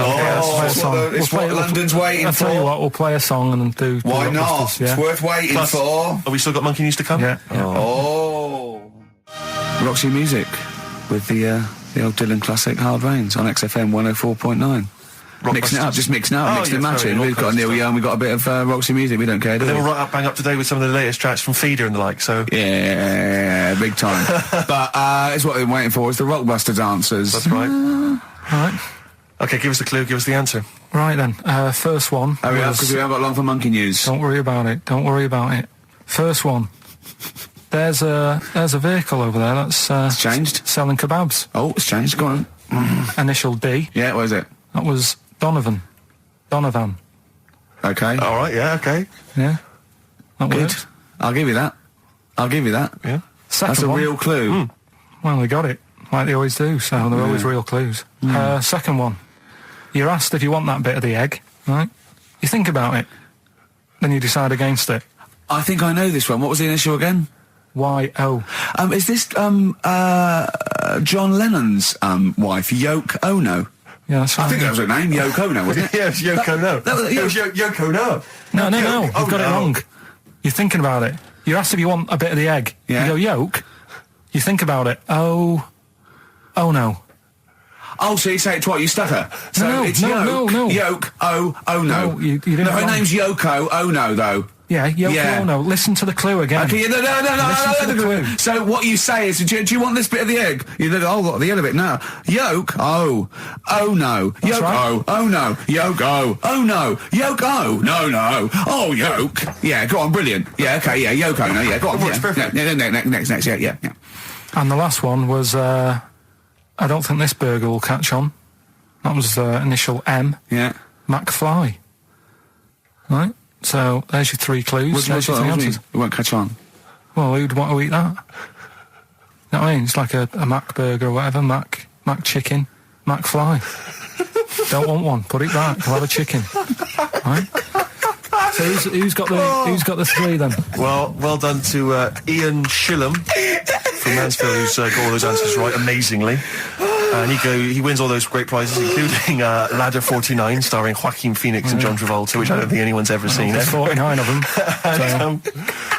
And he wins that, but he also goes forward, as you say, to the big draw, which will come up at the end of our little to run. win the signed Homer saying, I like Carl because he's stupid like me. And you can see Matt Groening drawing that. To know it's real on rickygervais.com, and you can win that. And a signed Nigel Tufnell poster. Brilliant. XFM. It's a Ricky and Steve classic on XFM, Sugar, If I Can't Change Your Mind. Brilliant. So listen, it's time, isn't it? We've only got a few minutes left, so you better play the jingle. Oh, chimpanzee that. Monkey news. So Monkey News, if you've only just started listening to the show. Oh, you poor fool. Monkey News is where Karl reports for us all the latest monkey activity. A headline or a word or someone he overheard in a pub and then totally embellishes it and makes it ridiculous and impossible. He believes it, though. He believes every word he's saying. Let me say that. When you hear this, whatever it is, I haven't heard it, twaddle, remember, Karl totally believes it. Go on. Right, so anyway, right, I think it's in LA this happened. Right. I think. Why does he think? So these people are in a restaurant having a lovely meal. Is one of them short and hairy, but it goes, totally covers from top to bottom in a spacesuit, so he didn't know it was a monkey? It's not one of the customers, one of the waiters? So they're having a lovely dinner, probably one of the best sort of dinners they've had, right? Yeah. So the waiter comes over, and it's like, can we just say that I had a lovely meal and that? Right, it's the chef. Because it is. Can we see the chef? Yeah. So can we just, see the guy who cooked it? Of course. Yeah. Short fella, hairy. So the waiter said, to be honest, the waiter said, look, he's busy, he's got meals to cook and what have you. He hasn't really got time. He said, only take a minute. He said, no, I prefer it, So this is a restaurant in LA that serves brilliant food. I'll pass your message on and what have you, right? So, So he sends for Monkey Pierre White. So it's a bit odd. Anyway. So they go out, right? They go out to the car and they notice the kitchen door's open. Yeah, right? Yeah, of course they do, because they're going to discover something that I don't know. So they're going to this just out of interest, this where did this chef train before we see him or reveal what he might look like or like to eat? So anyway, so they pop their head in and think we'll just nip in and go, love fruit salad or whatever. Yeah. So they stick their head in. We better see the human chef. You never guess what? Go on. Monkey stood on a chair, right, cooking veg. Right, so anyway, they're like, what's going on here? What do you mean? What do you mean he's cooking veg? What is he doing with it? Well, he's stood on a chair by the cooker and he's chopping stuff. Oh, he's chopping as well now. He's just embellishing it, yeah. It's got a little, he's got the bosses in there. They're like a bit shocked. So he's a bit panicking because he's got this monkey working for him. So they say to him, what's going on here? We didn't know this is what's going on. Why have you got a monkey cooking stuff? So he said, well... Incidentally, a monkey, I should point out, who probably doesn't need instructions from its girlfriend. Oh, forget it. What? Ricky and Steve are here. Karl Pilkington is away today. So Mr. Ian Cantfield... Stop it! This is my signing off link. Right, look, I'm running into your show now and it's your fault. Mr. Ian Cantfield's with Ricky and Steve today. Jimmy Carr's on X-List duty tomorrow. If you didn't get a request in, I'll see you 10 o'clock next Saturday. Merry Christmas. XFM. Comfort and Sound by Feeder on XFM 104.9. I'm Ricky Gervais. With me, Stephen Merchant. Hello there. But no Karl Pilkington. No Karl. He's in Lanzarote. Lanzarote, But we have got a very, very special stand-in. It's Camfield. Say hello. I'm so excited to be here. It's been, you know, the things I've learned in the last 10 minutes before we've even gone on air. Like, you don't have a theme tune. I don't have a theme tune. I don't wear headphones. Exactly. Ian wears headphones with a preamp. He's got 3 midgets just brought in his back line. Right? They're called Dog, Mongo and Blitzkrieg. Look, Blitzkrieg is up there, like, eating a banana. Yeah. He is the king of rock, the new king of rock. Well, the prince, he's the prince of rock. Obviously, Vance is the king of rock. But we'll be doing that, we're working out who. Over this, and by the way, Camfield, I don't want the Ian Camfield that does XFM and going, and there's fast approaching 1:23, here's Ash. I want the Camfield that goes, I snorted ants with Lemmy. Okay? So, we want the real Camfield. All right. I bought in Metal Christmas, is that all right? That's my only request from this show, that we do play Paul Di'Anno's version of Santa Claus is Coming to Town. The rest of it's over to you. Yeah, we're going to play some Christmas tunes. We're going to play some, our favourite hits of the year. But mainly, this is the rock programme. This is the rock programme. What worries me, Rick, is there's a lot of people who listen to our show and they're not regular XFM listeners. They just kind of crawl They're out not regular people. Stupid on a Saturday afternoon, put the show on. So they might not be familiar with Ian Camfield is a young man. He's been in he's about 14. He's been in radio. It's weird, he's 14, but he's been in radio for 15 and a half years. He was weaned on the milk of a Vance. Right? And he's going to be the new rock god, aren't you? Well, I'm trying. Yeah. No DJ Camfield. Just go, right? And over the 2 hours, I want to work out the 4 pillars of rock, right? I want 4 names, 4 pillars of rock, right? Huge rock pillars, and then I want the king who stands astride them like the archangel of metal. So we'll be asking Ian every few minutes. We'll be asking, right, who's your first pillar of rock, and then keeping the one that stands astride them. Okay. And how many do we need? Well, we need 5 names then, don't we? The 4 pillars of rock and who stands astride them. Right. Okay. Like the Overlord with these Axe Attack albums. Yeah. This is Oasis. Christmas. Oasis doing their version of Merry Christmas, everyone. It's Christmas. It seems only appropriate that we play the occasional Christmas tune. There aren't many decent ones. We will be playing the greatest, not just Christmas, one of the greatest songs of all time, but certainly the greatest Christmas tune of all time, Fairy Tale in New York. Is that going to be the version done by, what's his name, out of Boyzone? Has he done one? Yeah. Because he's lived the hard rock and roll life. What's his name? What is his name? Ronan Keating? Yeah. He wasn't bad on Room 101, actually. I think he's lightened up a little bit. Good luck to him. Yeah. Yeah, I did as well. Yeah. A lot of people ask me, Camfield, I'm sure you can you've probably got experiences of your own that you might want to talk about, but people ask me what Ricky's like in real life. And I don't want to get grotesque. It's Christmas, people are listening, people are eating sandwiches, but he has a flatulence problem. I don't know if you're aware of this. It's not a problem. Right. Well, it is for us. Yeah. You may not. Yeah. I think the problem with Ricky is Ricky hates to miss out on anything. He's terrified that there's going to be something going on that he's missing out on, a conversation, a joke, someone falling over, And so he daren't spend any time in the lavatory because it's too any period of time he spends in there, he could be missing out on some fun. So he kind of tries to get his lavatory, occupying time down to a minimum, an absolute minimum. Plenty of pissing. There's loads of that, but none of the other activity. Really, I mean, you keep that. Really, it's like you're in, you're out, and sometimes I don't think you've done the full job, Rick. Yeah. And today, I tell you this, my eyes were bleeding. It's intense. It's just a word of warning because the kitchen at XFM is out of bounds now. No one's going in there until the new year. A to J in the library. A to J in the record library. I'll tell you this: I don't know if Tony Blackburn's in the building. His wig will fall off. But seriously, not that he wears a wig. He doesn't wear a wig. But if he's going down now, maybe he wants to play some Beach Boys. I mean, seriously, forget I'm a celebrity. Get me out of here. Forget you might have survived in the jungle, Tony. But you get down there, mate. Tony, would you rather eat a plate of maggots or go and get Beach Boys? Exactly. Saying A to J. Oh, pot pickers. Exactly. Jesus Christ. It is absolutely extraordinary down there. Oh, so I'll just be warned. But it's Christmas. Christmas. Why would Blackburn be listening to this? I don't know. He's probably doing a bit of Christmas shopping. Sure. And he's out and about with probably got his little, personal stereo on. Yeah. And he goes, I'll listen to the boys at XFM. Exactly. And Camfield, what do you think of it so far? Yeah. Yeah? Yeah. It's not Vance, is it? Okay, who is secured as one of the pillars of rock? Lemmy. Of course he is. Never changes his boots. 2 pairs of trousers, 3 shirts. Really? Yeah. And he just alternates them, does he? Yeah, so he might yeah. have the same pair of trousers for 2 weeks, but the different shirt. Is it true his rider is a bottle of Jack Daniels and 40 Marlboro? No, it's like one of those 100 packs. No. Yeah. One of the 100 packs of Marlboro, and he like keeps them stuck in his boots, which don't change. Actually, I think I'm right in saying like that one of the like 2 left boots as well, because one of them did break. So and he had 2 pairs, but he's now only got 1. But he's got the Lemmy, that is Lemmy then. Lemmy as one of the Pillars of Rock. What would Phil Lynott get anywhere near this? Yeah, he would have done. Let's play some Lizzie then.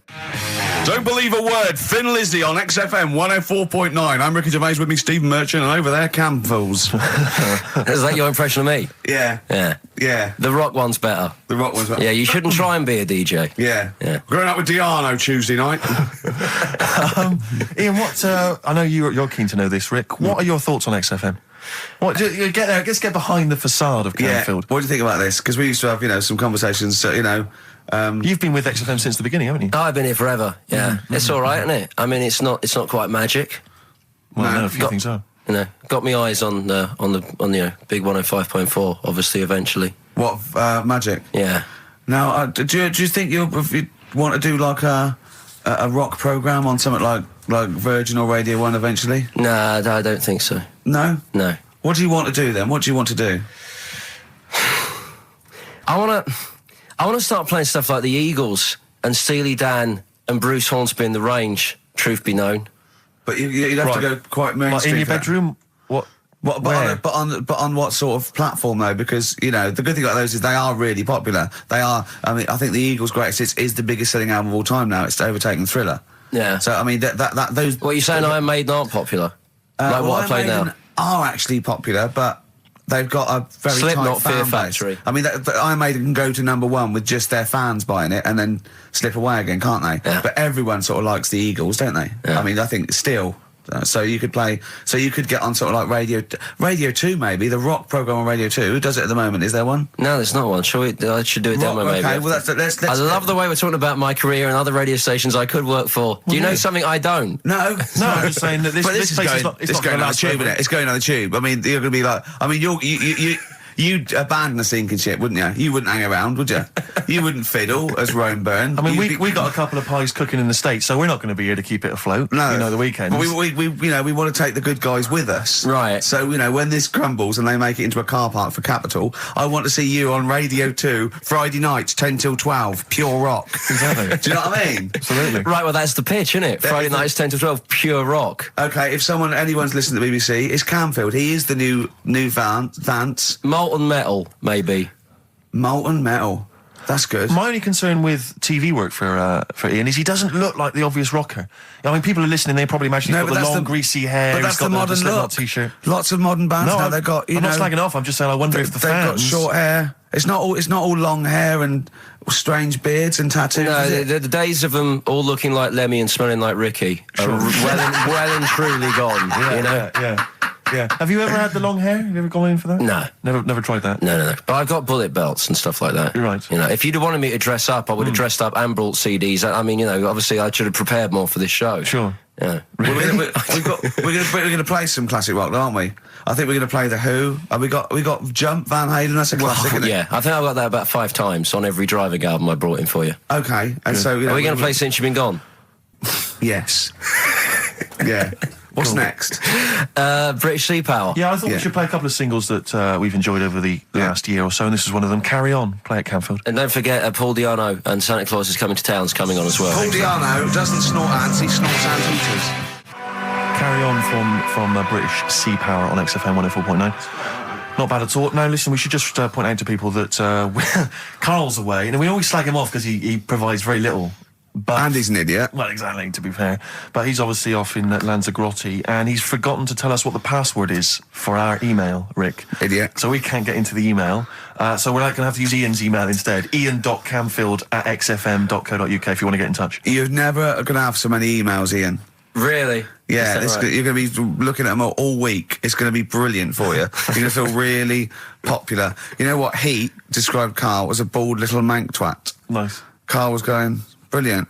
Is that allowed? Is that all right? Yeah. Bless him. Bald little mank twat is back on the 3rd, isn't he? Well, if there's one thing that magazine's Well, good was at, he it's suggesting you accuracy. can't be regionalist? What? Was he suggesting you can't be regionalist? Was that allowed? No, I just think the familiarity of it's just because we call him a bald little mank twat that a national magazine can say that. Oh, bless his little round head. Wonder what he's doing now. He's sitting in the ash reading his reading his Rich Hall book. Yeah, he spent a week when he went to where was it, St. Lucia. He spent a week, right, throwing sand at crabs. Yeah. I don't think they've even got crabs, have they, over there? No, I don't know what he's going to do. What is he going to do? Suzanne, what is she going to do? He's going to be whinging. But it's sort of like, Karl must be like, kid, you must like sit him in front of a video while you go and make the dinner or something. Yeah. It must be a nightmare taking a pet. Has she got a little harness for him? To be fair, though, Rick, I mean, I can't imagine you're much better on holiday. I've always wondered what that must be like. Because you always need an audience. You've always got to have someone around that you can perform for, drop your trousers for. Annoy, just generally sing and dance about. And Jane's seen it all. She's bored of you. So what, do you just do this to other people on the beach? Holiday makers, it is me. You can't believe your luck, Ricky Gervais. What, do you want me to do the dance? Do you want me to annoy you? Yeah, exactly. I can annoy you for 5 minutes. Yeah. Then I'll get bored Exactly. myself. I'll tell you what, I want some ads, and after that, the fairy tale in New York. Oh. XFM. The Pogues, featuring Kirsty McCall, and a fairy tale of New York. Brilliant. On XFM 104.9. That's the song I think that single-handedly keeps Shane MacGowan in gin for another year. It must do Just well, about though. keeps- but I'm sure it does. I absolutely love it. I still love it. I saw it on Top of the Pops too. And it's just brilliant. I mean, he wasn't great at miming, but it didn't bother me. Sure. It was miming to a different song, probably. Yeah, in his head. It was great. I had a little visit in the week, Rick. I think Go you on. missed out. A little Christmas visit from, I know he's a friend of yours. He's a friend of He's a friend of the nation. Go on. TV illusionist Darren Brown. Oh, yeah. Yeah, he's bought a new pad. Yeah. And he just came around to tell me about it. Yeah. And it's interesting because... Somewhere to keep his guns. Exactly. And he... I can never know kind of how much, he's just playing with your mind, experimenting. But he was telling me about the place, and You apparently... say he loves you? he's got a B-day in the house. Now, we were discussing B-days because... Never understood that. I've never got my head around it. To this He's day... not meant to. Well, no, but I've never... I don't think I've ever met anyone who's used a B-day. Oh, Darren Brown does. He's known as the cleanest arse in Modern Magic. Yeah. Shiny arse, they call him. But we were chatting about it, I don't really know, to be truthful, I don't really know how you use them. I don't know. Well, I assume you just sort of go over it and let... But do you face the wall with your knees on the tiles, or do you face away from the wall? No, it's sort of like you just... I don't... And no. it's got the little Do you nozzle. sit on it, or do you sort of hover above it? Do you I hover feel- over it and just splash things onto them? No, it's a little jet, isn't it? It does it for you, doesn't But it? is there a jet? This is what I'm wondering. Is there a jet of water that goes up the crap? It's like it's a drinking fountain That's you used to what have I'm in school. thinking, yeah. Which I remember Mr. Mellows used to embarrass himself every time. I go, no, use them in the playground, Mr. Mellows. Yeah. It's not a B-day. We're not at your French, cottage again. Yeah. I don't. B-day sounds French. I'm assuming it's French. After, they're probably so embarrassed about just sort of like squatting over a hole. Yeah. They go, well, at least we can clean it. Are they? Because I haven't been to France for years. But are they still persevering with the They're public still toilets, going just with the it. hole in They're the still ground? I mean, I think they have got... Has a single Frenchman travelled anywhere else in the world? Yeah, and seen that now this you is can actually uncomfortable. I know, my trousers go You go down to that... Delhi, and I think there's proper decent porcelain. I know. I can't believe it. I think they have got the flush ones now, mainly Right. for the tourists. Sure, yeah, But yeah, I've never really understood that. But it's not, you don't go in, it's not like, because they're literally crapping into an open sewer, aren't they? That's the French approach to the public lavatory. Do they have the bidet next to the hole? No, the toilet is a toilet, isn't it? Right. But it's just like... It's sort of like it's like going in the bottom of a shower with a big hole at the bottom. But I don't And know... do you use, I mean, again, not wishing to get graphic, but do you use the bidet instead of the toilet paper? Is it used in conjunction with, or I mean, instead do of? you know what? I've honestly never used a bidet. Because it's not but- really a working class thing, is it, the bidet? No, but well, it sort of came in with sort of like purpose-built houses, didn't it? They sort of like shot up all over the... no pun intended. All over the sort of 70s. You know what I mean? It was like in salmon pink, there was toilet, sink and bidet. Yeah, we won't yeah, be using the bidet. Exactly. Fill it with ice, put some beer in that. Yeah. Because none of my friends washes their arse. There are people who refuse to touch their, the hole with the hands, and they only use a bidet. So if they're at a party and there's no bidet, Well, Karl doesn't like feeding his bollocks for cancer because he says he doesn't like the texture of them. sure. Well, so he'd probably love a B-day if he didn't have to go. Kind of upper-class women who just waddle into the dining room in sophisticated trousers around their ankles going, where's the B-day? It's filthy. Where's the B-day? I don't know. We use the paper. The what? I think the fish was off. I'm going berserk up there. Get me a B-day. Yeah, what if you lie on the floor? Or I am climbing into the sink and turning the tap upside down. It's the only way I can do it. Yeah. B-day. Thoughts on B-days? Have you ever used one? Well, no, you told me all this, but you still haven't got to the bottom of how you use them. No, I don't know. I don't know how to use it. Do they come, you need to ask Darren Brand, does it come with, like, instructions, like a flat pack I think kit you're or supposed something? to know. I think you're supposed to, if you've bought a B-day, the assumption is you know how to use it. Imagine someone installing it and going, there you go, it's a B-day. Go, could you show me how to use it? Well, you like this? Well, no, go to the toilet first. Do the whole thing. Otherwise I won't know in context. I'll just sit here in the corner, that's fine. Okay. Do you read a magazine when you're normally going? Well, I might do, but I don't really want to do it with you here, but how will I know? Exactly. I need to know how you transport yourself from the lavatory to the B-day. Do you remember when we were trying to offer Carl money to have a shower with Johnny? Yeah. just some of the highlights of the year. That's a weird thing to do. Yeah. We nearly had him there, and then he didn't want us to watch. Yeah. We said, well, how do we know that you've done it or not? Yeah. He went, you are definitely bent. That's his conclusion. What we got lined up? Well, hang on, let's just say, if anyone's got any idea sort of how to use a B-day... Any idea for anything to talk about on this show? Well, that doesn't involve crapping or farting. We've done that. We haven't done little Chinese fellas or the gays yet. That's still to come in the second hour. Ian.Camfield@xfm.co.uk if you've got any thoughts on B-days or just, lavatories generally. Richard Ashcroft on XFM, Check the Meaning. I think it was out this year and we enjoyed it. So I certainly had a thought then that, someone like Richard Ashcroft, who's really cool. I mean, I think one of our greatest rock and rollers, really. He writes great tunes, does great albums. The Verve, already in history. I just suddenly thought of him listening to this and thinking, I wish they wouldn't play my songs because I don't want to be associated with that drivel. Yeah. Most people get a buzz out of it, get it on the radio. Do you think people say, don't let Gervais... Guilty by association. Do you know what I mean? They've just been... I love that song. I love Check the Meaning. I thought it was a lovely song. And he's thinking, they're going to sandwich it to been talk about little gay Chinese fellas and B-days. Yeah. Yeah. And it's going to make me look What worries me, Rick, is that there were, if we had to draw up some kind of list of artists who would allow us to play their songs, it's going to be such a short list. Gary Glitter, it's just going to be a few people who, are slightly more shameful than us. I just thought of something. There are 1 billion people in China, and I assume it's the same percentage of homosexuality occurs as it were. That's 1 billion, 1 in 10. That means there's 100 million little gay Chinese fellas running around. Richard Ashcroft, if you're listening, I apologise for that last... Think about it.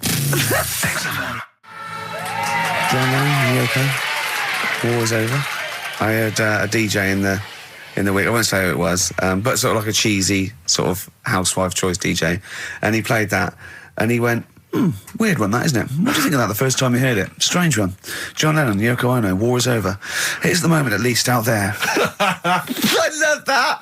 Oh. What does he mean? That's exactly what I want from a DJ. That kind of insight. We were talking before the break about how many little Chinese fellas there are. Yeah. Brilliant. An awful lot of them. Brilliant. Good. More the merrier. Are you familiar, Rick, with the scary fact, I don't know, Camford, if you're aware of this, and it's chilling.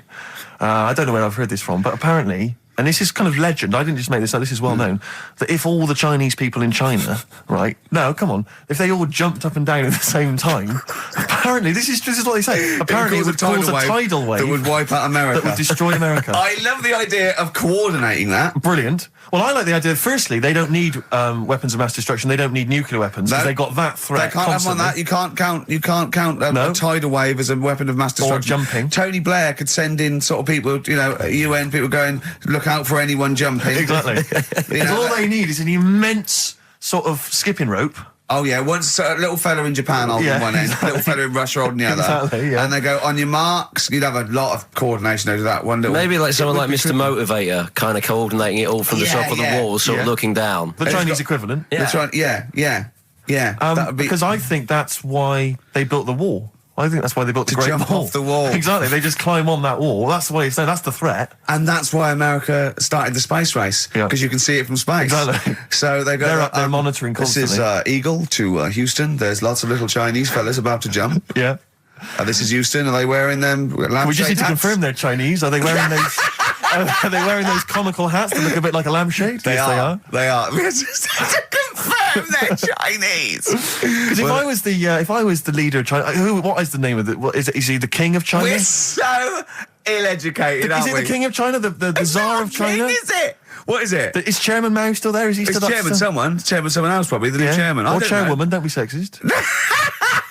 And Actually, you know when I said there's a billion people in China, so there's 100 million little gay Chinese fellas. Yeah. Someone phoned up to say half of them are women. yeah.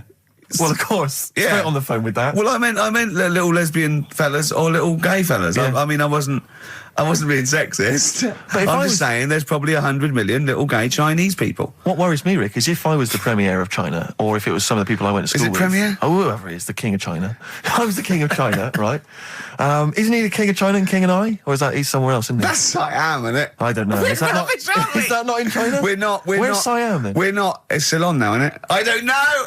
Or was that? Oh my God! Someone educated listening must be tearing their hair out, screaming listening at to three buffoons But listen, in a room. if I was the king of China, let's assume it's the king of China. Okay, yeah, you'd be tall. But you know when sometimes you've had a few drinks, whatever, I mean, I'm sure you've done that thing where you order a pizza for someone, a mate or whatever, or send a taxi round to their house, something like that. Yeah. What I do is I just phone up George W. Bush and go, seriously, mate, you better send some stuff over, money and that, and videos, because seriously, they're all outside now. 1, 2... Yeah. And you can freak them out. Send us some knives and forks, because I am fed up with these sticks. Yeah. It's ridiculous. I don't know why we're still sticking with them. I can't pick up the tiniest little bit of chicken. It's crazy. It's rubbish. Send us some cutlery. I'm having a nightmare eating yogurt. Oh dear. This is 104.9 Racist FM. Absolutely. Jonah Louis. Should we apologise for that? Not at all, no. That's right, Stand by it, yeah, it's That good. was his follow-up to You'll Always Find Me in the Kitchen at Parties. Yeah. One of my favourite lyrics. She was into French cuisine, but I ain't no cordon bleu. Brilliant. Yeah, looking forward to playing that in the new year. What happened to B.A. Robertson?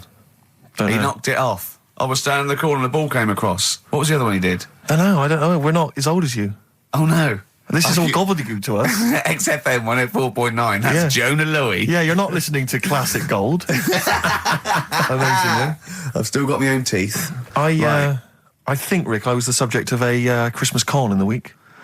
What, you mean you bought something for £4, then saw it for £4, £3.90 as you walked home? That would make me livid. Because I've seen you really livid. I'm absolutely furious. When I bought my PlayStation, I saw I could get it for £5 cheaper down the road. I was absolutely And fuming. you'd already walked to about 19 places, Oh, God, I remember. yeah. I actually left you after about an hour. Yeah.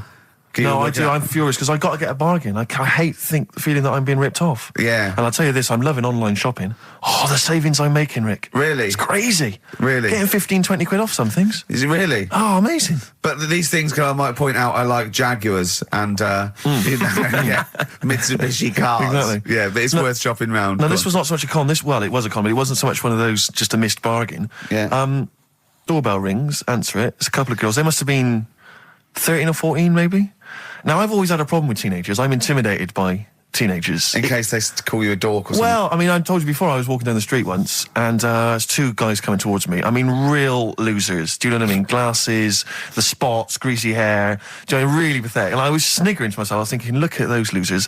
And as I passed them, I heard one of them look at me and say to his mate, look at that geek. I was furious. I was thinking, I'm allowed to call you a nerdlinger, but gee, I didn't expect it back. I was really furious and upset. And so, as I say, these teenagers are at the door, and they were quite aggressive, quite aggressive girls. And they had a piece of A4 paper, and they went, "We're doing a sponsored thing." Yeah. But I didn't quite catch what it was they were doing that was sponsored. I think they sort of fudged it. They went, "We're doing a sponsor." Oh yeah. And I went, right. And they went, "Do you want to sponsor us?" Boy, they picked on the wrong person. I was a bit intimidated. I don't know why I said no. I was worried maybe it was part of some kind of, hidden camera show, Yeah. And so I said, yeah, all right, I'll sponsor you. So they handed me this form, and I always thought you were supposed to have quite an official-looking form for any sponsorship thing. But this was literally a piece of A4 torn out of a notepad. It was the back of a Gareth Gates poster. Exactly. And, with some blue tack on it. yeah, well, and I looked at it, and I didn't really absorb it, but it had things like, Mrs. Jones, Mrs. Smith, £5. Yeah. And then no one's actual address, just Finchley Road, nothing too specific. Yeah. So I wrote my name on, and put down £3. 'Cause a lot of people were giving fivers, but I thought, I'm not made of money. It's Christmas. I've got to buy gifts and stuff. So I gave him a fiver and asked for change. Yeah. Well, I gave him £3. I said, I'll sponsor you for £3. Best of luck. And they went, can we have the money? And I said, well, aren't you supposed to do the thing? And the woman the girl just looked at me. She just went, no. So I gave her £3. But what difference does it make? Well, I'm assuming, though, that it's not going to any charity. But it's no sponsored thing at all. But then I'm not being funny. The charity that it's not going to, you wouldn't have given to it anyway. It's true enough. So all that's happened is you're £3 down. But I'm £3 down. Yeah, but if it would have gone to charity, it'd be £3 down. The fact that it hasn't gone to charity doesn't matter because you wouldn't have given it to charity. Yeah, but if it had gone to charity, Rick, I'd have felt a little bit superior, a little bit smug. That would have kept me going for another 6 months. Whereas now it's just gone to a couple of weeks off the street, who are scamming people, possibly old people, Rick, and that's who I feel sorry for. They've not got a great deal of money. That's why I'm not worried about myself. I've got a bit of cash. What about the old people? Yeah. Although you are £3 down, which probably still hurts, doesn't it? It's still stinging. That's why I just like to tell you now, get off my chest. It's Merry Christmas. Thing, yeah. Just be careful. If you're living up in North London, be careful. There's 2 girls that are going around. I expect, they might come to your door. But they might be wary. Be genuine. No, I don't think so. No. They were common. They were very common. Do you know what I mean? Was the giveaway things like, Santa Claus had given £10, exactly. Tony Blair had given £1? Yeah, I know what you mean. Yeah, I think you were conned, mate. Yeah. Right. Won't Get Fooled Again by The Who. Ian, I'm going to ask your expert opinion. Is that not one of the greatest rock songs of all time? Yeah, if you'd have played the proper version of it. I know, but it's 6.5 minutes, and we usually do, but we just thought, it's Christmas, people want to... but him and more Jonah Louis. Yeah, but we could have played like the full 8 minutes rather than making the show sound like strolling round your local Asda with the Christmas songs with a little bit more racism. That to me sounds like fighting talk. You want a rock challenge, Canfield. You can't handle the truth. I'm gonna rock this out the last 40 minutes. Can we put Keith Moon in the Monolith? I was going to ask you. He's my favourite drummer of all time. Will you go along with that? Yeah, absolutely. So we got Lemmy and Keith Moon. Yeah. Are we making up a kind of super rock band here? We could do. That? We could make up a super rock band. That's far too passé. Let's call it the Monolith of Rock. It sounds more stupid. Okay. So we got Lemmy and Moon. Yeah. We need 3 more. So we need 2 more pillars of rock, and then one to stand astride it, like the metal angel of death. Now, Ian, you've hung out with some of the big rock names, haven't you? Yeah. No, I'm not going anywhere with this. I'm intrigued. Tell me some of the people you've hung out with. You've hung out with Maiden, have you? I've hung out with Maiden. I've been flying with Bruce Dickinson. Yeah. And have you? It only took us 3 attempts to land at Gatwick a few weeks ago. But I don't know much about you, Ian. Are you someone who lives the rock and roll excess lifestyle? Are you kind of drink and drugs? Is that your thing? I like to be kind of on the edge, having a look at what's going on inside. Right, I don't quite know what that means. Well, it's the way they talk, Steve. Right. Well, I mean, because some of those rockers, they're hard-living boys. Can you keep up with them? Do you up till 4 in? Oh, 4 in? Yeah.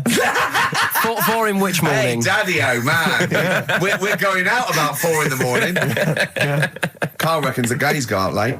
Yeah. His favourite song is The Killing of Georgie, right? And he went, but would it have happened if he'd have been, going out a bit earlier? Yeah, well, no, fair point. Yeah. Is that song time specific then? No, but he reckons he probably got because he was out late. Oh, right, okay. He said there's one that works here. Sometimes he doesn't go out till midnight. But I imagine you a little bit like that little boy in the film Almost Famous. When you're on tour with the rock legends, do you know what I mean? You're like, the little kid there. Maybe the doors are being closed in your face, are they? As they go berserk. Yeah, when I started, but now, I insist. HC was one of theirs. Yeah, access all areas laminate. I can enter venues now with a big bottle of Jack Daniels. I don't get stopped. Yeah. Really? But seriously, have you, without naming names, obviously, what excess have you seen? Have you witnessed anything, or have people calmed down now? Are these rockers clean living now? Depends who you're talking about. Sure. Yeah. Is there anything going on like the days of Ozzy and Motley Crue? I haven't seen. I haven't seen any red snappers like with Jimmy Page. Do you know that story? I can't talk about it. Then forget about that. Yeah. Oh, is it disgusting? Yeah. Well, yeah. Is it worse than talking about B-days and Ricky's farts? Kind of. Right, okay. Yeah. Right. Yeah, I know. You wouldn't want the instruction manual as to what happened with the red snapper, like you do with the B-days. Sure. God. But don't, as I say, don't name names. Obviously, there's a sort of client you know, Doctor Confidentiality or whatever that you. Yeah, well, I saw. We know there's no one listening. Yeah, so it won't go further than this studio. I saw a member of a very big band play the Astoria recently, and they turned up at the Astoria about 15 minutes before they were going on stage, right? And someone said to them, "Is it good to be playing the Astoria?" To which he turned around and went, "Oh right, are we in London?" Really? Oh dear. And this person then It wasn't Daniel O'Donnell, was it? I can only think of the Libertines. No, it's not a very big, huge band, is it? No. Bigger than that. Okay. Okay. What other rock and roll excess do you want? Oh, I was told once that if you stay up for 2 days, the best thing to do is eat some yogurt. This is just like we're going to having tips now. Sure. Yeah, you know. So if that's apparently the best thing at the end of the excess, you need some yogurt. So always keep some in the fridge. Yeah. And chopsticks are no good. No, Yeah, so don't, whatever you do, don't go on a bender in China, because otherwise you'll be screwed, right? No, there's no benders in China. Oh, there are. There's about 100 million. Yeah. Another tune that I enjoyed this year, Rick. I don't know what your thoughts are on it. I'm fascinated to find out. Loving it. Jay-Z and Farrell and Frontin. What do you think, Canfield? Darkness #1? Yeah, well, they cheated, didn't they? Because they went and did their signing at HMV yesterday, so they could get in like an hour of extra sales. Why is Just that so cheating now? Well, you know, I don't know. Well, I suppose Gary Jules could have turned up at Virgin down the road, couldn't he? And yeah, you know. Okay, well, then in that case, they're going. Deserves to be sort of #1 because at least it's potentially a sort of evergreen, sort of Slade type classic, and they are the biggest sort of band around at the moment. Canford, what are your thoughts? You love rock. What do you make of the Darkness? It's all right. They've been around for a while now. Sure. You know, another year, maybe. But they're all the ingredients of everything you like, I imagine. They've got a bit of glam, they've got a bit of Queen, they've got a bit of AC/DC. It's all in there. You've got a bit of Bruce Forsyth. You know what I mean? It's funny. They're a good fun band, aren't they? Yeah, they're all right. They're essentially just too close to novelty. But then so was Slade, in a way. Slade have only got this credibility resurgence in retrospect. At the time, they were a pop band that essentially were for teenagers and thugs. I'm not sure Canfield's going to be championing Slade though up there in the same way that he champions the Maiden. But you got to appreciate what Holder's done, surely. Yeah, I appreciate what Holder's done, but they only became cool, didn't they, when Oasis covered them? I genuinely always liked Slade, and I've still got a soft spot for him. But the Darkness, we'll have to wait and see. At least the Darkness weren't as irresponsible for the kids of today, though, because the amount of spelling mistakes that Slade were responsible for at school in the 70s must be atrocious. Putting the Z's in. Rubbish. Ian, I'm going to have to ask you for our third pillar of rock before the ad break. Right, what we need... who have we got? So we've got Lemmy and Moon. Right, okay. I think we need to put in... we need a guitarist in there. We should maybe put in Keith Richards. I'm a little bit worried about the health scare because the kind of air pollution around any venue that this band might play with, like, Lemmy and Keith Richards there. Yeah, you know. See, I'm surprised at Keith Richards because I would have thought it was heavy enough for you, but the Stones have done enough to get in the annals of rock. Yeah. Okay, let's play some ads. Quick question. Do you actually speak like this, Ian? What? This is your real voice. This is real voice, yeah. Yeah. It's amazing. Do your daytime sort of voice, the X-list voice. Say it's fast. It's just coming up to 2 on XFM 104.9. After the break, we've got Feeder. Say that. It's just coming up to 2 on XFM 104.9. These are the ads. XFM. The trouble with that song is... don't know about it. It could sound like he's saying something to do with Bell Ends. Well, yeah. What? Heaven forbid. What? You think he meant that? Did he? Probably. No. That's the Darkness on XFM 104.9. Bell End. Yeah. What other rude words are there? Cock. Yeah, that is rude. Yeah. Especially at Christmas. Especially at Christmas, yeah. It's time for families. Oh, no. Now, listen. Time for family. Now, Ian. Yes. Who is your fourth... We need a lead singer in this mega group, the monoliths of rock. Who we got? Lemmy, Keith Richards? We've got Keith Richards on guitar. We've got Lemmy on bass. Yeah. We've got Keith Moon on skins. Right. Some terminology coming out there. Yeah. Who's doing the Vox? Who's given Golden Tonsils Award? Robert Plant. He's gone for Plant. He's gone for Plant. A lot of trap names there. There is the group. The lineup is Moon, Lemmy, Richard, Plant. Okay. Now, our competition, Steve. Name that Name that group. Okay. What's the best, heaviest rock name ever? Sure. This is obviously not a name that already exists. No. Okay. My Any mate of mine thoughts came up with, I think it was Brain Hammer, which I like. Velvet Nazi 666. Sure. So we want the heaviest, most mental piece of death metal, headbanging, bleeding out your brains rock. Axe Attack. Okay. Please welcome to the stage, Christ on a bike. Please welcome to the stage. Oh, look at you. That would be great. Yeah. That would freak out the metalers. Yeah. Cheeky. Yeah. Oh, now listen. They need a manager. They need someone who could introduce them. They need someone to stand astride them.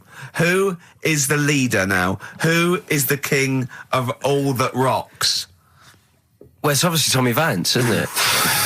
Do you know what worries me, Rick? We've said Vance a lot today. I'm wondering if the kids today, do they know Tommy Vance? Are they What do you think familiar that, with him? If they don't know, they shouldn't be listening. Okay. Fair enough. So Vance is their manager. He needs to. They're on at Wembley. He's got them on at Wembley. They're the greatest rock band of all time. We need the name. Please welcome to the stage. What are they called? We'll, Phone in, email in, and the prize we're gonna get some. We'll rummage through the bins as Carl normally does. Some old tat like Carl does. Some VHSs, some CDs. Greatest air guitar ever. Betamax. Yeah.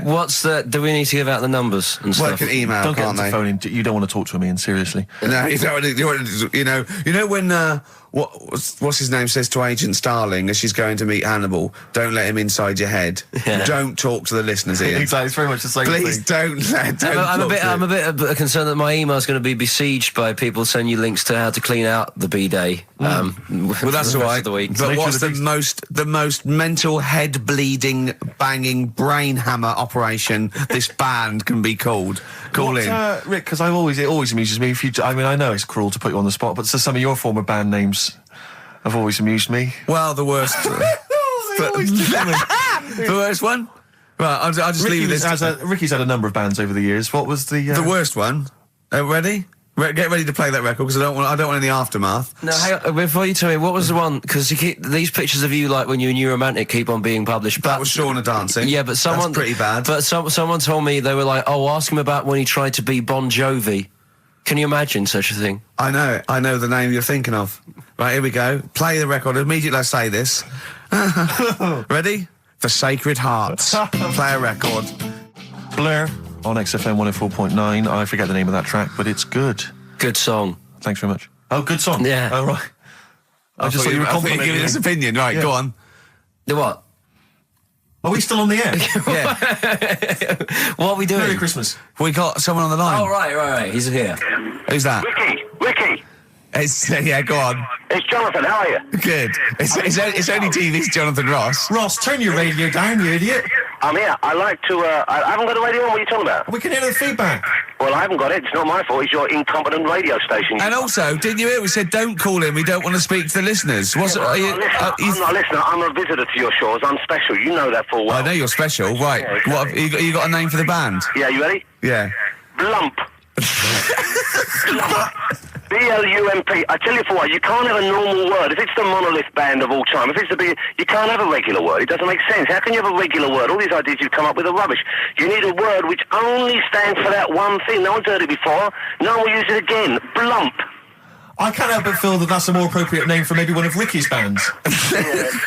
I love seeing that picture of him in that band. You see it everywhere these days. He was like a girl. He was like a little girl in a suit. It's like a little dyke at a wedding.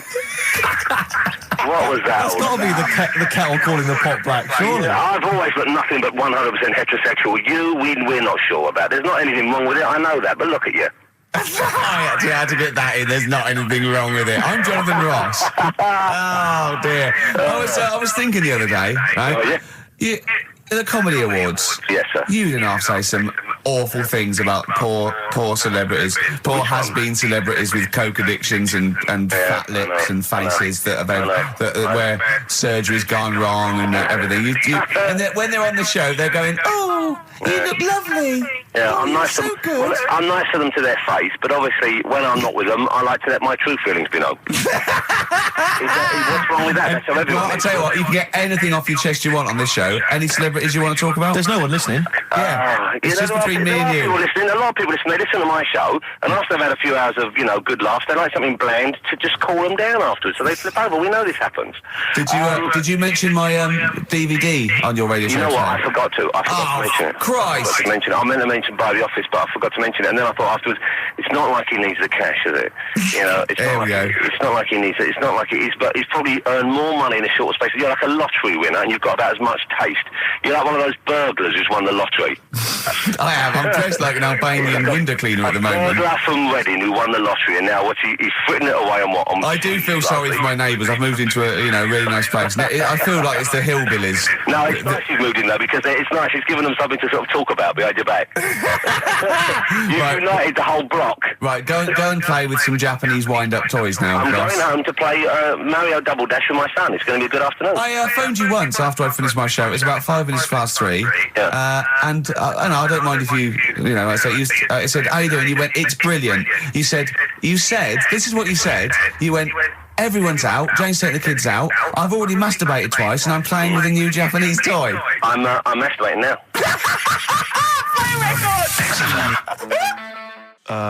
Kings of Leon, Wasted Time on XFM 104.9. Sorry, I was sidetracked there by just some of the band names. Now listen, I want to put in 2 of my own. I want to win that pile of tat out there, right? I've got 2 names here, okay? We should just remind people in case they've just tuned in.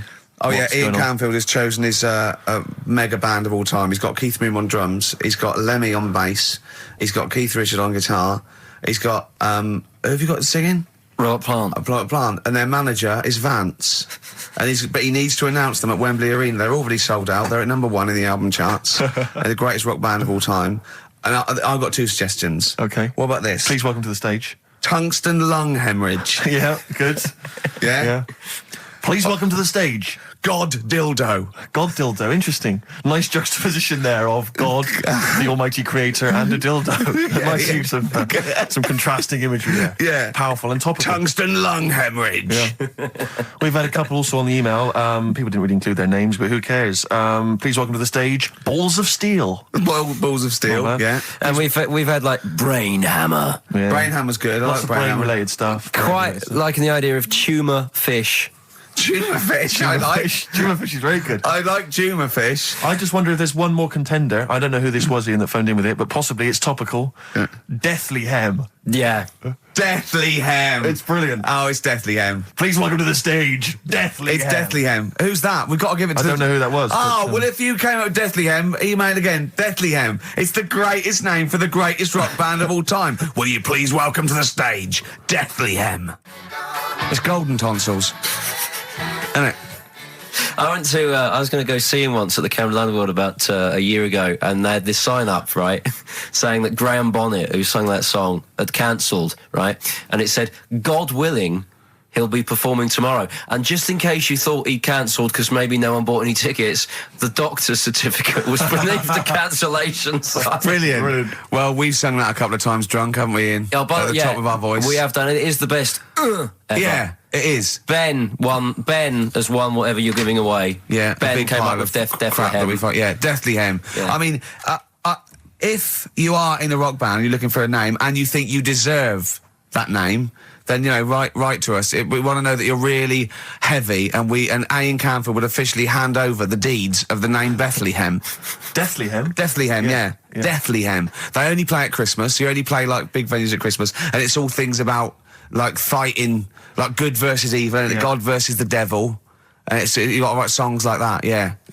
Deathly Hem on XFM 104.9. Perhaps that the debut should certainly be a concept album based on the Nativity play. Yeah, Nativity, yeah, that'd be just good. the whole kind of Old Testament in kind of rock form. Yeah, it'd be extraordinary. It's the battle for humanity. Yeah, it's called Humanity Manatee, and it's a fight in the ocean of hell. Yes, sure. Yeah, sure. Yeah, I'd like to see a serpent. Maybe pictured somewhere. There'd be a serpent, isn't it? Track 4. Track 4. Yeah. I think we should give massive props and suitable regards to Ian Canfield. He's come in, he's pressed the buttons. He stood in for an idiot brilliantly. He has stood in for the retarded. It's a shame that you've not displayed some of the usual incompetence that we've come to love and expect from Karl. It's a shame. Okay, You are the greatest DJ in the world, though. The way you sort of like drop press these buttons. But you know. Every time I've pressed a button off air, Ricky's been going, "Oh, what great DJ!" It's great because he ends it. It's just brilliant. I mean, we're lucky if we can talk with the mic on. That's the title, not talk over a record. We did some great links during the ads. Yeah.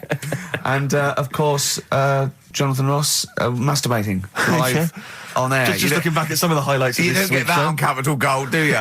Like Tony Blackburn getting a call from Fluff Freeman going, all right, mate, I'm knocking one out. Yeah.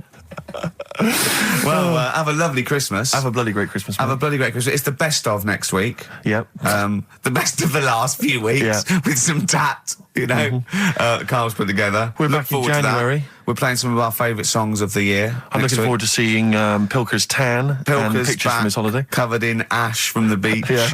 And we're back on the 3rd, I believe. But Ian, do you want to introduce one? This is Ian's choice for the day. Yeah. We'll see you next week in spirit, and then we're back on the 3rd with Pilkers. Over to you, Kampf. Enough of Jonah Louis. This is Paul Di'Anno, ex of Iron Maiden, doing Santa Claus is Coming to Town.